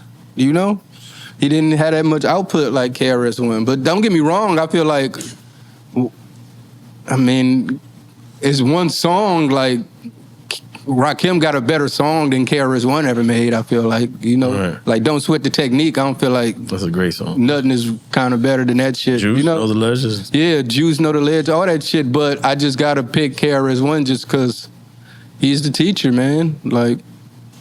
I like that. Just the message he put out, you know? But who knows? You know, Rakim the God. It's like, we would have loved to see 5 Rakim albums. Ghostface or Raekwon? Ghostface, man.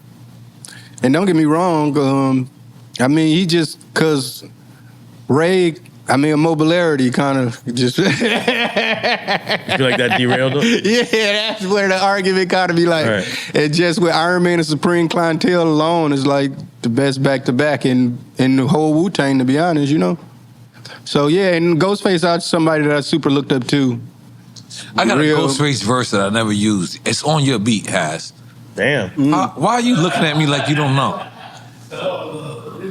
Yeah. Well, can you pull up that fucking verse? You don't think you got it. You a foul nigga. And it's the same thing like I was saying about Andre. Like I wish I could rap like Ghostface, you know? Right. Yeah. And Ghostface, I love his style, too. Like, even with the clothes and shit, like, as far as fashion and shit. You ever had Clarks? Hell yeah. I was dyeing them shits and all that shit. You dyed the Clarks? Yeah. Okay. Fucking them up with the RIT dye, all type of shit, man. We used to put white shoe polish on the sole and turn it ice blue. God damn. We was doing all type of ill shit with the Clarks. This motherfucker's soul is crazy. Continue. All right. Movies, Juice or Boys in the Hood?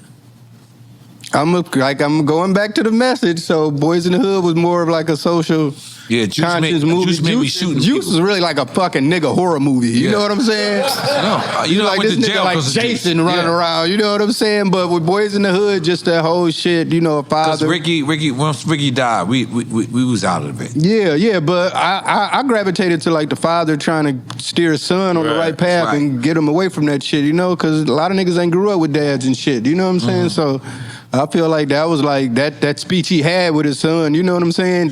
Like, my dad ain't never had a sex talk with me. I seen that shit in Boys in the Hood. You know what I'm saying? Yeah. Monique or D.L. Hughley? Comedians? Yeah. I mean, D.L. Hughley, you know, but that's just because, you know, he do it more. You know, I mean, he's just more, I think Monique is just more like on some acting shit. And, you know, you can't take that away from her, you know? But just as far as like getting on stage and shit, I mean, of course it's gonna be D.L. Hughley. Okay. Next one. Primo or Dilla? Dilla, man.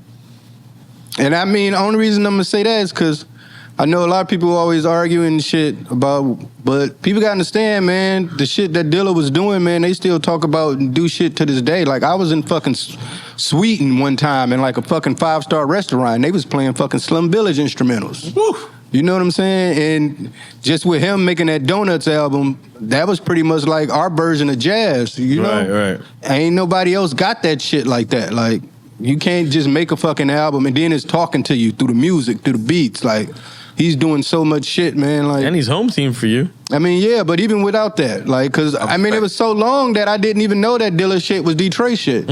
When that shit first came out with like Tribe and all that shit, I was like, man, that's some New York shit. Right. You know, I always thought that shit was like New York shit. It didn't till I was like older and shit, and I was like, oh, this shit really some Detroit shit. Yep. You know, cause I heard Slum Village when I was a kid, but I was too immature to even understand that shit, man. I'm like, these niggas ain't shooting nobody or nothing.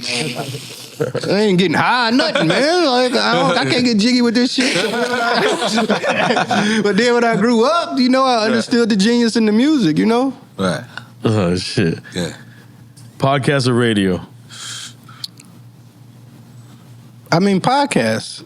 Great answer. I mean, because the radio got too many rules. Right. You got to listen to what another motherfucker tell you to do or what you can't talk about and this and that and that and this.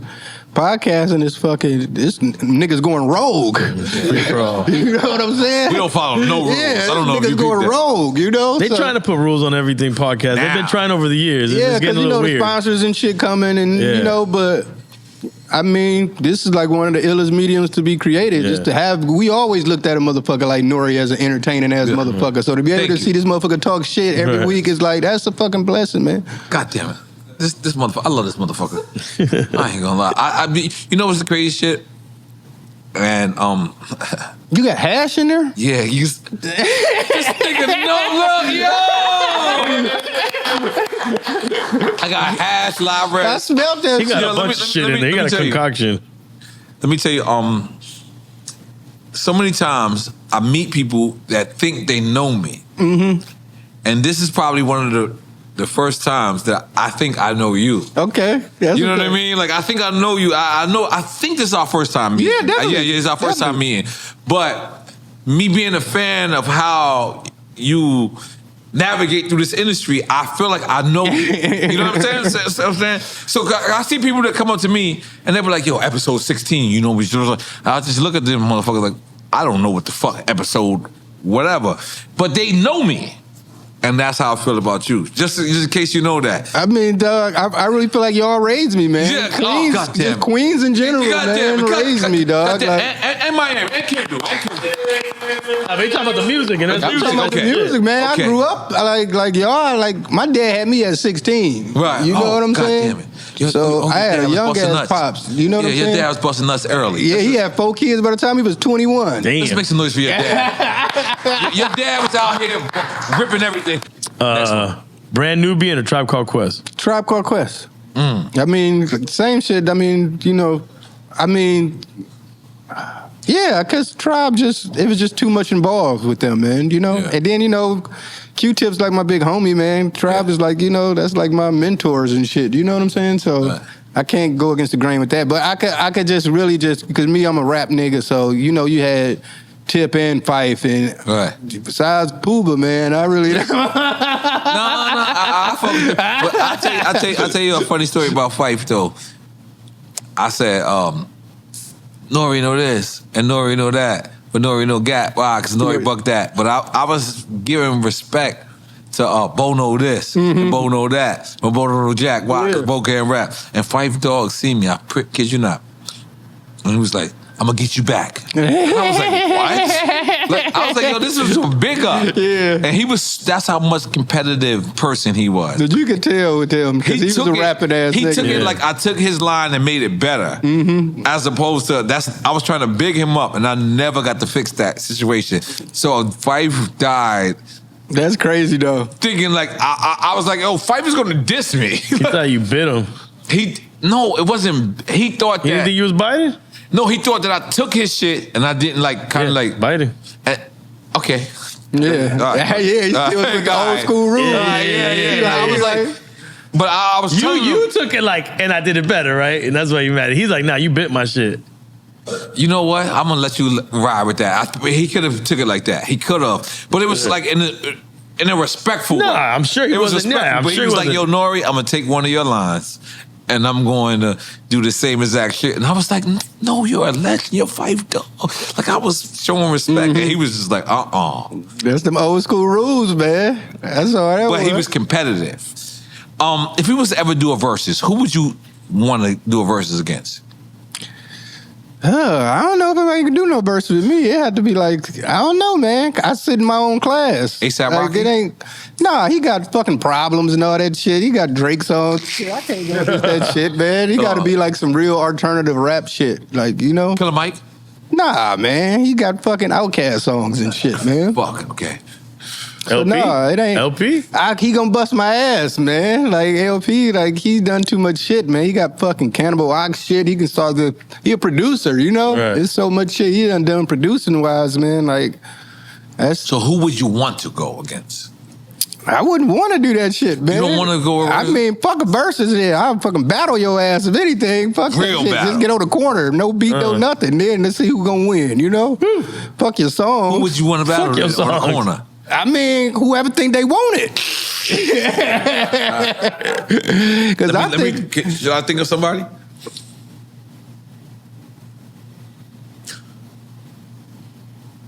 Space Ghost Perp. I mean, he a crazy motherfucker, man. I wouldn't even want. I mean, you know, I'd take him to a therapist before I do anything. Who? Joey Badass? Man, it's only 2 rappers I think fuck with me like that, and that's K-Dot and Earl Sweatshirt. So anybody else, I'm gonna give him the business. I like Earl Sweatshirt. So anybody else, they get in the business. Anybody else? Yeah, I mean, besides the OGs over me, but my peer group and my class, yeah, I think I Any get nigga from the business. XXL couple could get it. I mean, that's a Machine different. Gun Kelly could get it. Action. I mean, like I said, Skinny, man. old, fat Action Bronson could get it. Action a bad motherfucker though, but yeah, but Freddie ain't my class. Freddie was before me, man. Mm-hmm. You know, and Freddie he bust ass though. Every time I've been on the song with him, he got me. So Right. Freddie Gibbs. yeah, That's big of you to say. I know. I mean, nigga, you rap, you know what's up, man. That's one thing I hate about these motherfuckers. You know when a motherfucker got you, you know. Okay. Mobb Deep or M.O.P.? Mobb Deep. And it's just, I mean, I feel like I say, Mobb to me got 4, M.O.P. got 2. So, and I love the Warriors. The Warriors is like, you know, but I still even go to on like the beat making tip. Like Havoc is like one of my favorite producers ever, you know, and you know, Fizzy get busy too though, but you know, I just like Mobb is like, and Prodigy is like one of my favorite rappers ever, you know, so. Fire. I always gonna ride with Queens, I think, man. I respect you. That's why I'm moving on immediately. Let's go. Exhibit or Razzcast? West Coast. I think Razzcast is a better rapper, but Exhibit had a better album.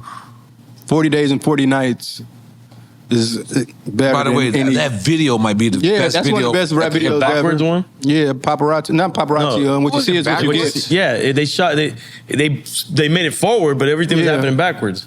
But what I'm saying, I thought it was in one take. That's what I thought. Wasn't it back? Wait, was it backwards? No, it's not backwards. I think you get confused. I'm sorry. It's one Walking take. through the that city, you- yeah. Oh yeah, It was just one take. I'm One confusing take. the far So yeah, I side guess shit. I'm saying Razzcast because he had Solo Nights remix. Okay.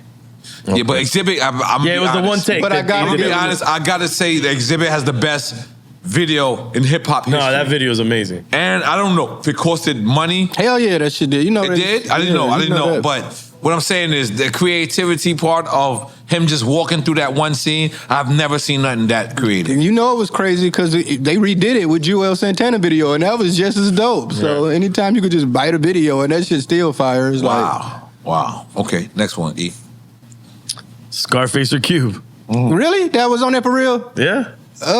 See, that's the one. I gotta take a shot? Yeah, you gotta take a shot. It ain't no winners in that one, man. Bomb Squad or Organized Noise? Bomb Squad. Cause you can't do that shit no more. Yeah. You know what I'm saying? Your ass, and you won't have they a- fuck around and lock you up trying to make them Bomb Squad beats, Right. man. And you won't have an organized noise without Bomb Squad? Is that not accurate? I would Organized Noise to me is more like into the live instrumentation shit type shit too, though. You know? Not South. Just live instrumentation. Yeah, just more of it like, you know, they was bringing in like guitarists and shit like that, you know? So I look at that shit as like more live instrumentation, and I look at Bomb Squad as just like taking 100 samples and making one fucking beat out of it. You know what I'm saying? Goddamn. You can't do that shit no more. Nah, hell no. You get sued like a motherfucker. You're going to jail. Yeah, They ain't gonna sue you. They just gonna lock your ass up. They gonna skip past the That's suit. past suing. You just go to jail. You do Bomb Squad beats now. Good. Which Yeah, I say Pharrell. LP get close. Who? I already asked that question. Finish what you say. But I say LP. That's what I think. You know, he make Bomb Squad shit without doing all that. You know. Kanye or Pharrell? No, We I asked already that. I asked told that. you I'm wearing my Filipinos. Yeah. You asked it? You jumped ahead? We Yeah, I did with the Filipinos. I made it up in my mind. I didn't even know it was there. Man, you good. Yeah. Gibbs or Schoolboy Q? Ooh. That might be a shot. I'll take a shot. That might be a shot. I can't. They both sit in their own right, you know? Like, So they both sit in their own right, man. You know? I can't even. wherever Schoolboy Q is, he reached out, and we would love to have him on. Yeah, he'll be great. I'm pretty sure he'd love to do this shit. Q my homie. Yeah, it's great. Yeah. Okay, next one. We back, Underdog Fantasy app. Hey! I've been winning. I ain't gonna lie. We all been doing very well. The stats lining up. I think N.O.R.E's leading and EFN in second place, but we doing our job just But well. this is a game I'm actually excited about. This game is very prime time. 8 a.m. Wait. What does the Drink Champs Army have to do? They have to download Sorry, what does Drink Champs the Army gotta Underdog do? Fantasy app. Download the app. Your first 100 is matched by with another 100. Up to 100. Up to 100. So if you put 5-5, you put 20-20. Right, up to 100 and start winning. That's right. Drink or champs. You've been drinking the code already. So tonight's game is gonna be lit. We got Golden State Warriors. We got the LA Lakers in LA. Prime time matchup. Prime time. Prime time game. We're gonna go right into the points. LeBron James, you know, everybody know who he is. He's over 40K on the points. 40,000. Right now, his average is 25.3. Will he go higher or lower than 25.3? I think he's gonna go higher because I think he's coming back with vengeance. I think he's been in the karate, light skin karate class. He had his ass whipped in the light skin karate class, and he's coming out with a vengeance. And he's saying, "Fuck, I've been injured, so I'm coming back to let y'all know that I'm the most recovery player in the game. So I'm going I higher." like that. Damn, you convinced me. Yeah, Going right. higher. Right. What are we doing? Higher. He's on a point scoring binge right now. Yes. Higher with Yes. the points for him. I'm gonna go lower, coming off of an injury. Okay. I'm not mad at that pick, man. I'm not mad at that pick. Now, his counterpart, his foe, Steph Curry, he's averaging 26.9. How will he go higher or lower against this LA game? I got Steph Curry going higher than 26.9. I got Steph Curry going lower because Under Armour is just not coming through right now. I hear you. EFN. I say lower as well. Sonny, Higher. you going higher? He shoots a lot and he gets them by the 3 higher than 20. We might have 9 threes making 27. They need him to win. Damn. They do need him to win. Now, one of the things that Underdog has is a pick where it's a first quarter pick. So, will he have more than 8 points in the first quarter, Steph Curry? More than 8 points in the first quarter. Higher or lower? I'm definitely saying he might double that. He might even have 16. I say higher as well. He's coming out. He got a fade. You know what I mean? His S-Girls has been popping lately. So yeah, I think he's gonna come out and light it up in the first. What do you think? I got Steph Curry getting more than 8 points in the first More quarter. than 8 points? Yes. I'm going lower. 3 threes. I'm going lower for the simple fact that they like to build up the tenacity. They like to build up the moments. He'll get 8 points warming up. Okay. Warming up is 8 points. Okay, so jumping into rebounds, Anthony Davis, he averages 12.5 rebounds a game. Will he be going higher or lower? First off, he's gonna go higher because Lil Wayne pissed him off, and his unibrow has connected even more. Yeah, so look. listen, he is going to go higher. He's gonna show off that he belongs here. That how dare you say that the Lakers will be better if you trade me? And he's gonna show and prove that statement is false. False allegation. I think I believe in him. Yes. Higher. Higher? It's a great matchup for him. Draymond basically plays center for Golden State. True indeed. Expect him to get 15 or more. Right. Against Draymond? And his He's a bigger unibrow man. is like the protection 15 from or more Draymond. He's a bigger rebounds for guy. Anthony Davis. I got the over on Anthony Davis. That's it. That was a great call. I think all the picks are in. Underdog Fantasy app. Yeah. Don't forget to download. Everybody, tonight's game, 8:30 sharp, prime time. Code is Drink Champs, Drink or Champs. Let's go. Goddamn, make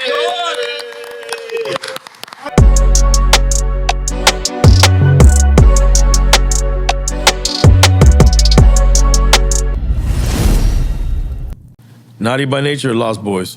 Naughty by nature, man. Tretch rap better than Mr. Cheeks. I'm sorry I had to be Queens on that one. Yeah.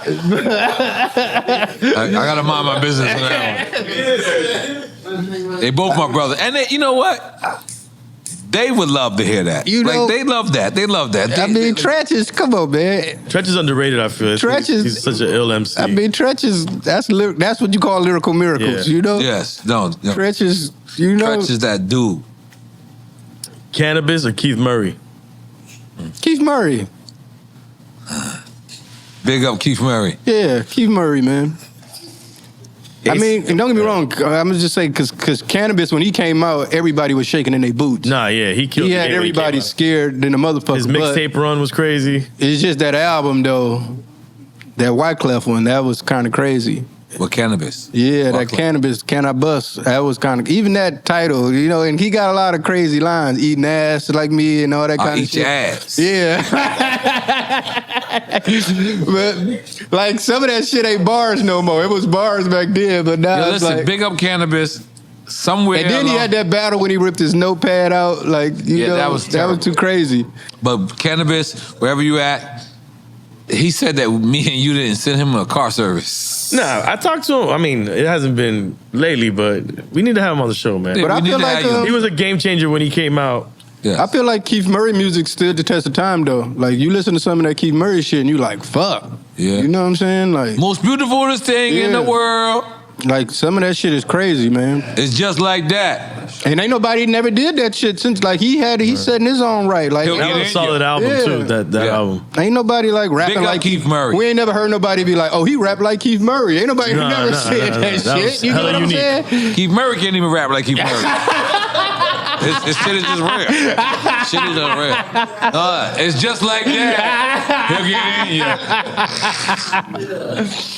you. Yeah, man. So, Good. All right. A$AP Rocky or Hobson? come on, man. That's a trick question. I mean, they said Rocky, obviously, man. You know, I mean, yeah, just A$AP Rocky, man. You know, ASAP, let me just say Yeah. something. ASAP, I'm really proud of ASAP. You know why? They really changed the trajectory. I'm using big words. You guys know I don't use big words.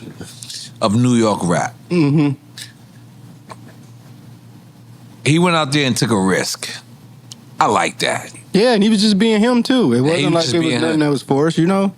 So Rocky- I want to big up ASAP, Rocky, ASAP Ferg, all the ASAPs. Even the He ASAP. did try to sell us Under Armours though.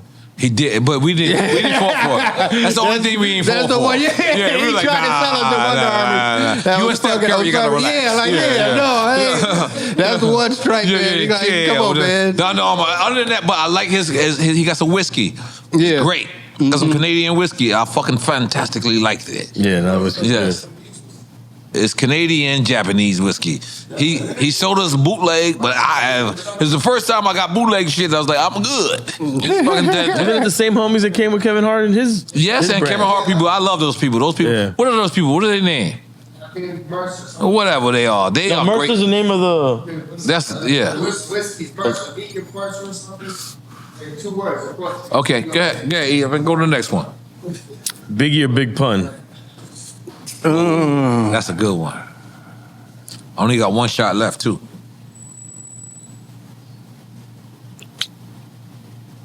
Damn, that is a hard one though. But yeah, take a shot. All Just right. take the shot. That's politically correct. That's Just take politically the shot, correct. man. Because I would have loved to hear them rap together. You know, Me too. that would have That's gave me my more answer. of a. That would have been That my would have answer. gave me more of a something to judge. You know. Right. Was there never a record of them two? No. Nah, they existed in two different time frames. Yeah. Yeah. Biggie was going 97. Yeah. And Pun didn't come out till 98. But there's some. I must have been some bullshit that was circulating. You relating Joe?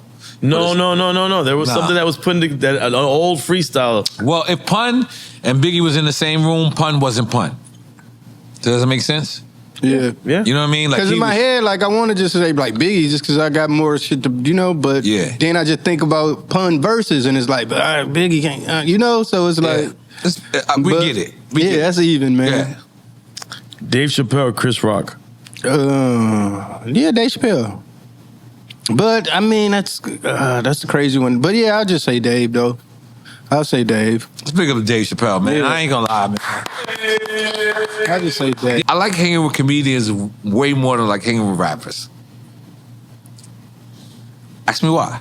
I mean, I kind of could get that. I kind of get that. I kind of like a comedian cannot stop being a comedian. Yeah, I mean, it's just in them, And then rappers is like, superheroes. They like wrestlers. They got their rapper persona. Other than Kanye, I'm gonna be honest with you.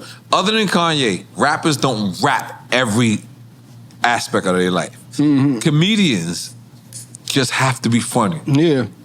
I mean, the whole world, they can just see shit and just, everything could become a joke to them, Right. Don't get me wrong, I've been around some comedians that's funny as fuck on stage and ain't funny in real life, though. Ain't funny in real life. Yeah, they ain't cracking no jokes and shit. Who you talking about? I mean, I ain't but I'm just saying, they just... You see, I tried you. Yeah. If you was drinking, you would have felt on that, And right? to be back on that, I do think Chris Rock does have better specials than Dave Chappelle. I think that's just more preference for me. I just like Dave Chappelle, just with the show and all that shit. But I do feel like Chris Rock specials early, they was crazy, I love Chris and Dave Chappelle, man. Let's make some noise for them both. I'm gonna take a shot for that. So I'm gonna take a shot for Chris Rock and Dave Chappelle because they both gave me the most greatest compliment. I walked into Nas' party, his 50th birthday party. I walk in, and the first person I see is Chris Rock. Mm-hmm. And Chris Rock says, I ain't gonna talk to nobody, nigga. I said, it's Chris Rock. Yeah. And he just said, I ain't talking to nobody, nigga. And I said, he said, but if I talk to somebody, I'm coming to drink champs. And I was like, my wife looked at me and she just gave me like the handshake. She was like, I'm so proud of you. And by the way, this is no cameras allowed. This is Nas' 50th birthday party. So it's like, it was just so beautiful. So Chris Rock, man, I wanna thank him. Yeah. Let's continue. That's I gotta take a shot, right? Okay. Last one is on you. Loyalty or respect? I gotta pick one? No, you can say both. I mean, because to be honest, man, like I do watch this show, and I see a lot of times motherfuckers be on here and they be like, respect. And they be like, motherfucker, you get disrespected every day, man, Baby mamas call you out your name, all type of shit. So to me, man, I don't care about loyalty because loyalty come at a cost, and you get disrespected by motherfuckers you love every day, and you still go back and you still love them, you know what I'm saying? So to me, I just want honesty. Just be honest to me. You know what I'm saying? I'd rather a motherfucker not look me in the fucking eyes and lie to me, but a motherfucker disrespect you all the time. You just gotta, it is what it is. The kids disrespect you. So he said neither. You know what I'm saying? You still love them. The motherfuckers you love the most disrespect you and be unloyal to you. You still gotta be with them. You still gotta love them. I don't know what answer he picked. No, he said neither. We got to drink. Neither. I'm taking I'd always say both. I'd always say both, to be honest. To me, I just want honesty, man. Right. Tell me you ain't gonna be loyal, I'm gonna drink of this and take a pee-pee. Yeah, salud. Take a piss, guys. So what are you drinking right now? Oh, this is iced tea. You ordered some weird shit though. Yerba mate. What is it? Yerba. Is that's the Yerba mate? It's just like a caffeine type. It's just like Ozempic of tea. Two times stronger than coffee type shit. It's not. That's what they call it. I never heard that, but I drink it a lot. I mean, that's what I drink, you know. Right. I mean, I drink coffee in the day. You know what I'm saying? Right. But I like it. So, because a lot of people can't go from one extreme to another extreme. Do you think that's what you call it? Like you went from one extreme, like you know, like you said cocaine, all that, and then now you go into this other world. Is that what you think? What you mean? Another world of like what? Just being sober? I feel like that's what we're supposed to be doing. That's what you're supposed to be doing. And like, you know what I'm saying? Yeah, like, but do you think you're doing right? Like, I don't feel like I should be applauded for doing something I'm supposed to be doing, you know? But is that one extreme to the next? I wouldn't say it's an extreme. I mean, the hard part is you just realize, like, man, where all the time go? Now, you know, now, like, I ain't sitting around smoking blunts or drinking all day. It's like, fuck, I have so much fucking time on my hands now. Right. It's like, what the fuck? So now I just pour myself more back into my work now. I mean, I feel like I honestly regained the love for making music again. Because before, you know, it just used to be like, you know, you gotta do it type shit. Like, I go to the studio and get fucked up and just want to knock that shit out so I can go back to getting fucked up. Now it's like I'm just back in love with the process of just, now it's fun again. You know, or even being on stage. You know, before, the motherfucker was thinking about the after party more than the actual show. So how do you mosh pit in a mosh pit without being mosh? I ain't moshing shit. I ain't, you know, hell no. I think, man, we old, man. That shit don't come back. Shit don't heal quick like it used to. You know what I'm saying? I ain't trying to break no bone and do nothing, man. All that shit hurt now. Right. You wake up sore and shit, man. Shit, man. Motherfucker fuck too hard. Your fucking pelvic bone be hurting and shit now, man. I ain't even trying to do that. Let me ask you. I get it all the time. What's the worst rumor you heard about yourself? I don't know, man, because shit, if you heard it, it might be true about my ass, so I don't know if it's going to be a rumor. Like what? What's the worst? I don't know, because I don't know what people have said about me, man. I mean, shit, it might have been true. So I don't know. You don't research yourself? No, I don't do that. I mean, I don't know. No, I wouldn't think I have, you know, rumors, you know. I respect that. I mean, maybe. I mean, nah, I ain't. Yeah, I mean, motherfucker, like I ain't never smoked no crack or nothing like that. You know what I'm saying? I've seen people be like, Danny Brown cracking. I've done some bumps and shit, but I ain't never smoked no fucking crack. I sold crack, you know? Sold crack. I ain't never did no fucking meth, no heroin, none of that kind of shit, you know? Even though that ain't something like his fucking award or something, right. You know? I was a pill guy, you know? What kind of pills you took? I mean, I just really loved Adderall and, you know, the normal nigga shit, fucking Xanax and Percocets and shit. It's the only motherfucker I know who took Adderall right there. Who? Diego, right there. I used to take them shits every day. I used to take them just being bored. And he used to say he's taking it for taking the test. I mean, this nigga they ain't did. had no test ever. I mean, they did. Don't get me wrong. Like, that's how it started with me. Like, you know. Really? Like, somebody told you could study better? No, I mean, I just, you know, people just, I mean, like, the first time I did the Adderall, I made, like, 5 of the illest songs I ever made, like, back to back. So then it just get to the point, then after a while, but if you do them for so many long, after years and shit. What songs did you make on Adderall? That was during the hybrid time. Not $25. No, that was, I mean, probably, yeah, I probably did. But, like the hybrid, that was that album. So I can't remember the actual 5, but I know I wrote the hybrid. Why do I like y'all Detroit niggas high? Like I like you and Eminem high. I'm sorry. I mean, you don't like them healthy, bro? I like them healthy too. I understand what he's saying. No, I know what he means. Because everybody likes a car crash. Yeah. You know, it's something you want to stare at, but you know. I'm sorry. Yeah, everybody. I'm sorry. I don't think he means a car crash either. I think he thinks that when people were on drugs, they were more creative. I thought that too, but now since I've been sober, I realized that shit just in me. Right. You know, if anything, the drugs and alcohol and shit was fucking me up more. Right. It was taking me more out of who I wasn't. You know what I'm saying? Right. I was, you know, but I always been a funny motherfucker or just being able to fucking rap. So that shit was always just in me before the drug shit. You know? Yeah. And you could rap funny. You could rap sober. Yeah. Now, you know, I thought it would be hard, but I feel like I'm better now. How long did it take you to realize that though? After rehab and stuff. Oh, because I'm sure it was a struggle to get to that point. It took a minute, man, because, you know, like I say, when I didn't have no intentions on quitting weed and shit, but so then I was trying that and it was hard, man. I'm like, I gotta Quit smoke weed? Yeah, because I couldn't sleep. Because I couldn't sleep he's no having more. a terrible time right now. Because I couldn't sleep, you know, I couldn't. I was like, man. You from what? Quitting weed. Yeah, but it was just hard. But you know, it's like everything else, man. Just time, man. You know, time heals all wound kind of shit, you know?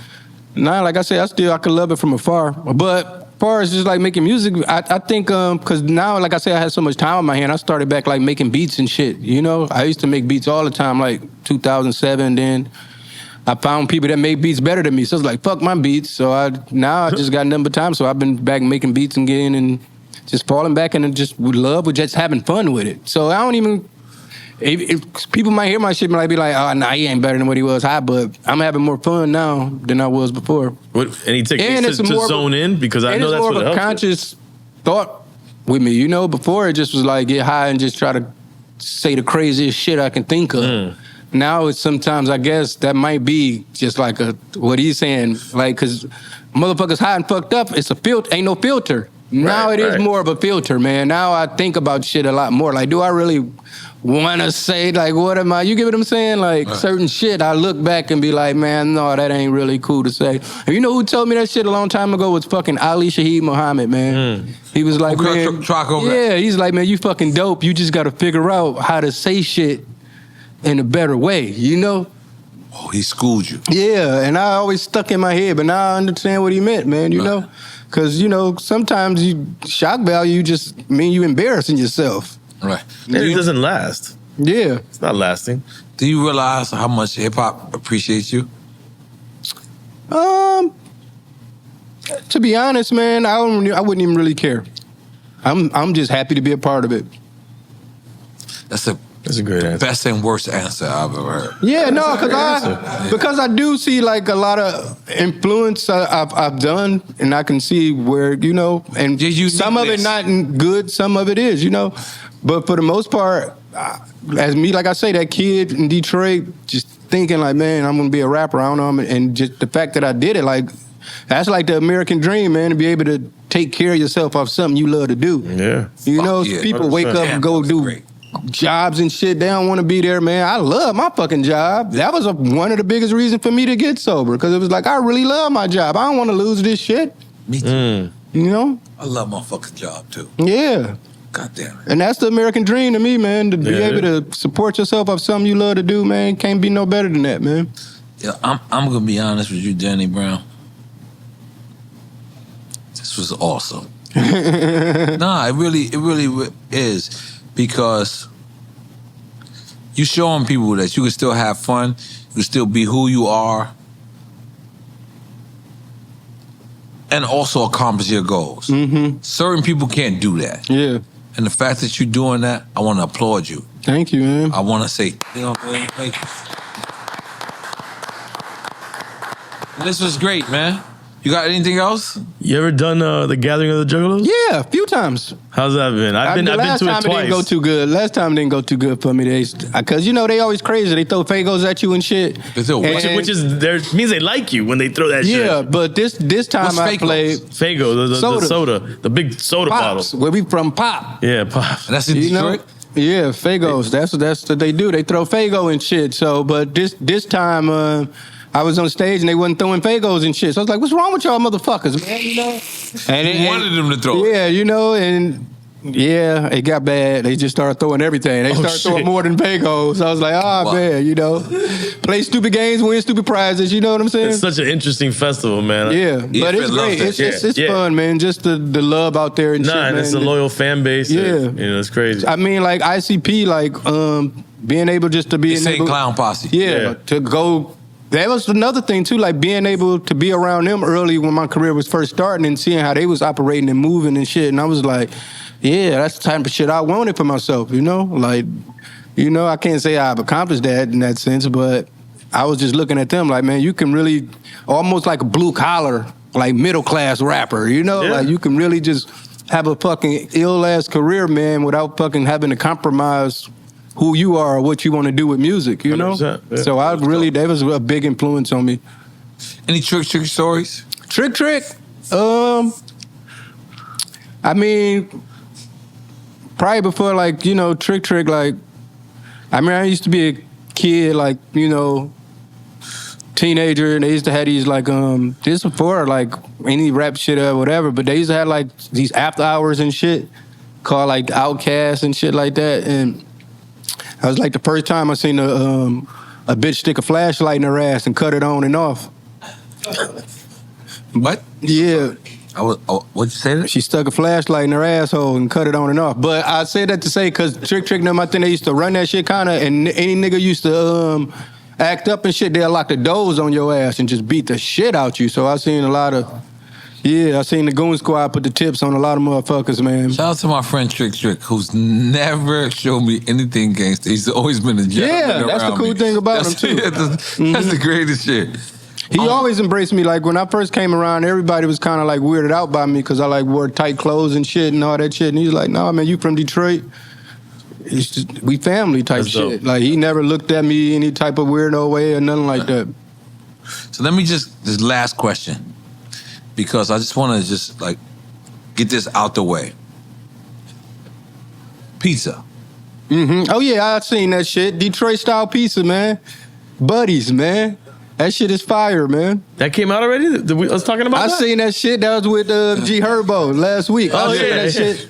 Yeah, man. Detroit, you don't know nothing about the Detroit-style pizza. Now, don't get me wrong. It's good. Well, how It's fire. It's fire. Okay, Now, I didn't even know that came out already. It's becoming a phenomenon. We got Detroit-style pizza So in Austin Detroit is now. throwing their hat in the ring in the Bro, pizza. the pizza's amazing, what man. it is, Really? Oh, now you with Detroit? I'm telling you. I said it on that episode. He That's did. why- He said the it. size of He said Detroit. it. They actually got some Detroit-style pizza restaurants in New York.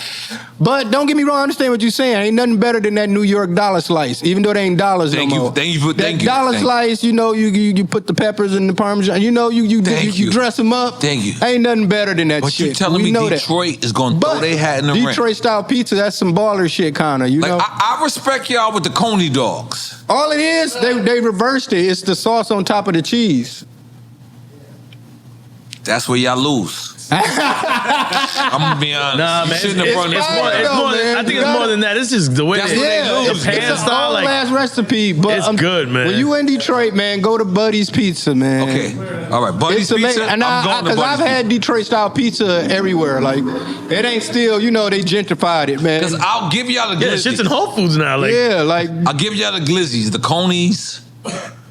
Y'all got some. yeah, but I like the loose burgers. I'm a loose burger guy. Ooh. Which Not- would be not- Detroit version of a chopped cheese when I think about it.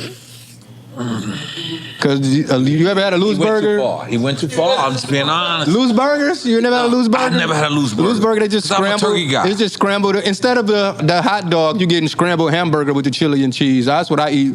But coming up, like old school, we eating them fish dogs, man. Fish dog. The fish dogs, man. They fucking just give you Boris, like, what you laughing at? yeah, the fish dogs, the motherfuckers. I ain't That's why gonna he's laughing. He's lie. like, I like it. Yeah, calm down. Yeah, the fish dogs is our shit. It's like a fish patty on a hot dog bun with the Okay. tartar sauce and squeezed cheese. So But- I'm looking at you as a man. You saying that Detroit could throw their hat in the ring? It's What- two different styles. You have to compare it to that Chicago deep dish, Chicago deep dish. which is, you know, people like they say, I people in respect you staying Chicago, in they y'all don't league. eat that. I respect Yeah, I that. think the Detroit one's better. I'm saying the dollar slice gonna reign supreme Okay, every time. all You right, know, in the hood, the Yeah, dollar you know slice. what You know, It's a classic. That's it's the gonna classic. reign supreme. That New York dollar ain't nothing beating that. The only thing about that, because I don't eat no cheese pizza anywhere else. That dollar slice You eat cheese, cauliflower pizza? nah, man, come on. You just now. say nowhere else other than New York. When I'm in New York, you don't get no pepperoni. Yeah. You just straight cheese Straight slice with cheese, the that's garlic right. and all that shit. That's right. Dress that motherfucker up. That's right. So yeah. That's right. God damn it. Anywhere else, you got to get pepperoni for it to be good. You know. What? One more? What the fuck? Okay. Oh, the BMF series. Mm-hmm. How do you feel about the show? I haven't watched it that much. I mean, I seen the first season. It was good. It was good. I mean, Because it's about Detroit. yeah, it was good. I liked it. I mean, like I say, that was kind of before me, so I can't really. Oh, you I don't didn't see really BMF? know too They much. didn't buy I seen you them when they was in bottles? Atlanta. Oh, okay, yeah. I was in Did they buy Atlanta you one bottles time. in Atlanta? No, they ain't know me. I was just like, I was hanging with some other motherfuckers. All right. But I do know that there was a time where I seen the motherfuckers made it rain so much. We left out of Magic City. It was so much money inside my Atlanta, hoodie. Magic City. Like my hoodie, I was just whipping out money. It was everywhere. I was like, fuck, I ain't never seen no shit like that in my life, you know? Detroit. Yeah, and they was from Detroit, which made us proud. Like, yeah, Detroit niggas doing it, you know? But I can't say I really know too much about that shit, you know? Yeah, but I recommend you watch that. No, I watched the first season. I just I don't know, man. I watch 60 Minutes and shit now, man. I've been watching Dateline and shit. I don't really watch that kind of shit no more, man. Like, I don't know, something about me now. I don't know, man. Maybe I'm starting to be my age. That's great. You know? Be your motherfucking like, you know? Be your motherfucking Dan, let's just say something. On behalf of me, EFN, and all the drink champs, we've been excited. We wanted to give you your flowers. We wanted to show you how much hip-hop loves you. And we did it tonight. Thank you so much, Salud, man. my brother. Thank you, man. Salud. Cheers. Salud, my brother. Salud. I got a pile of head. Yeah, what is that? Iced tea? Fuck it. Yeah. We gonna salute with iced tea. Fuck it. First time ever on Drink Chat. We salute with iced tea. But hold on. I'm gonna do the Benzino on y'all motherfuckers. Go ahead, what's that? Oh, shit. All right. Taking the picture. Yo, you rolled up on?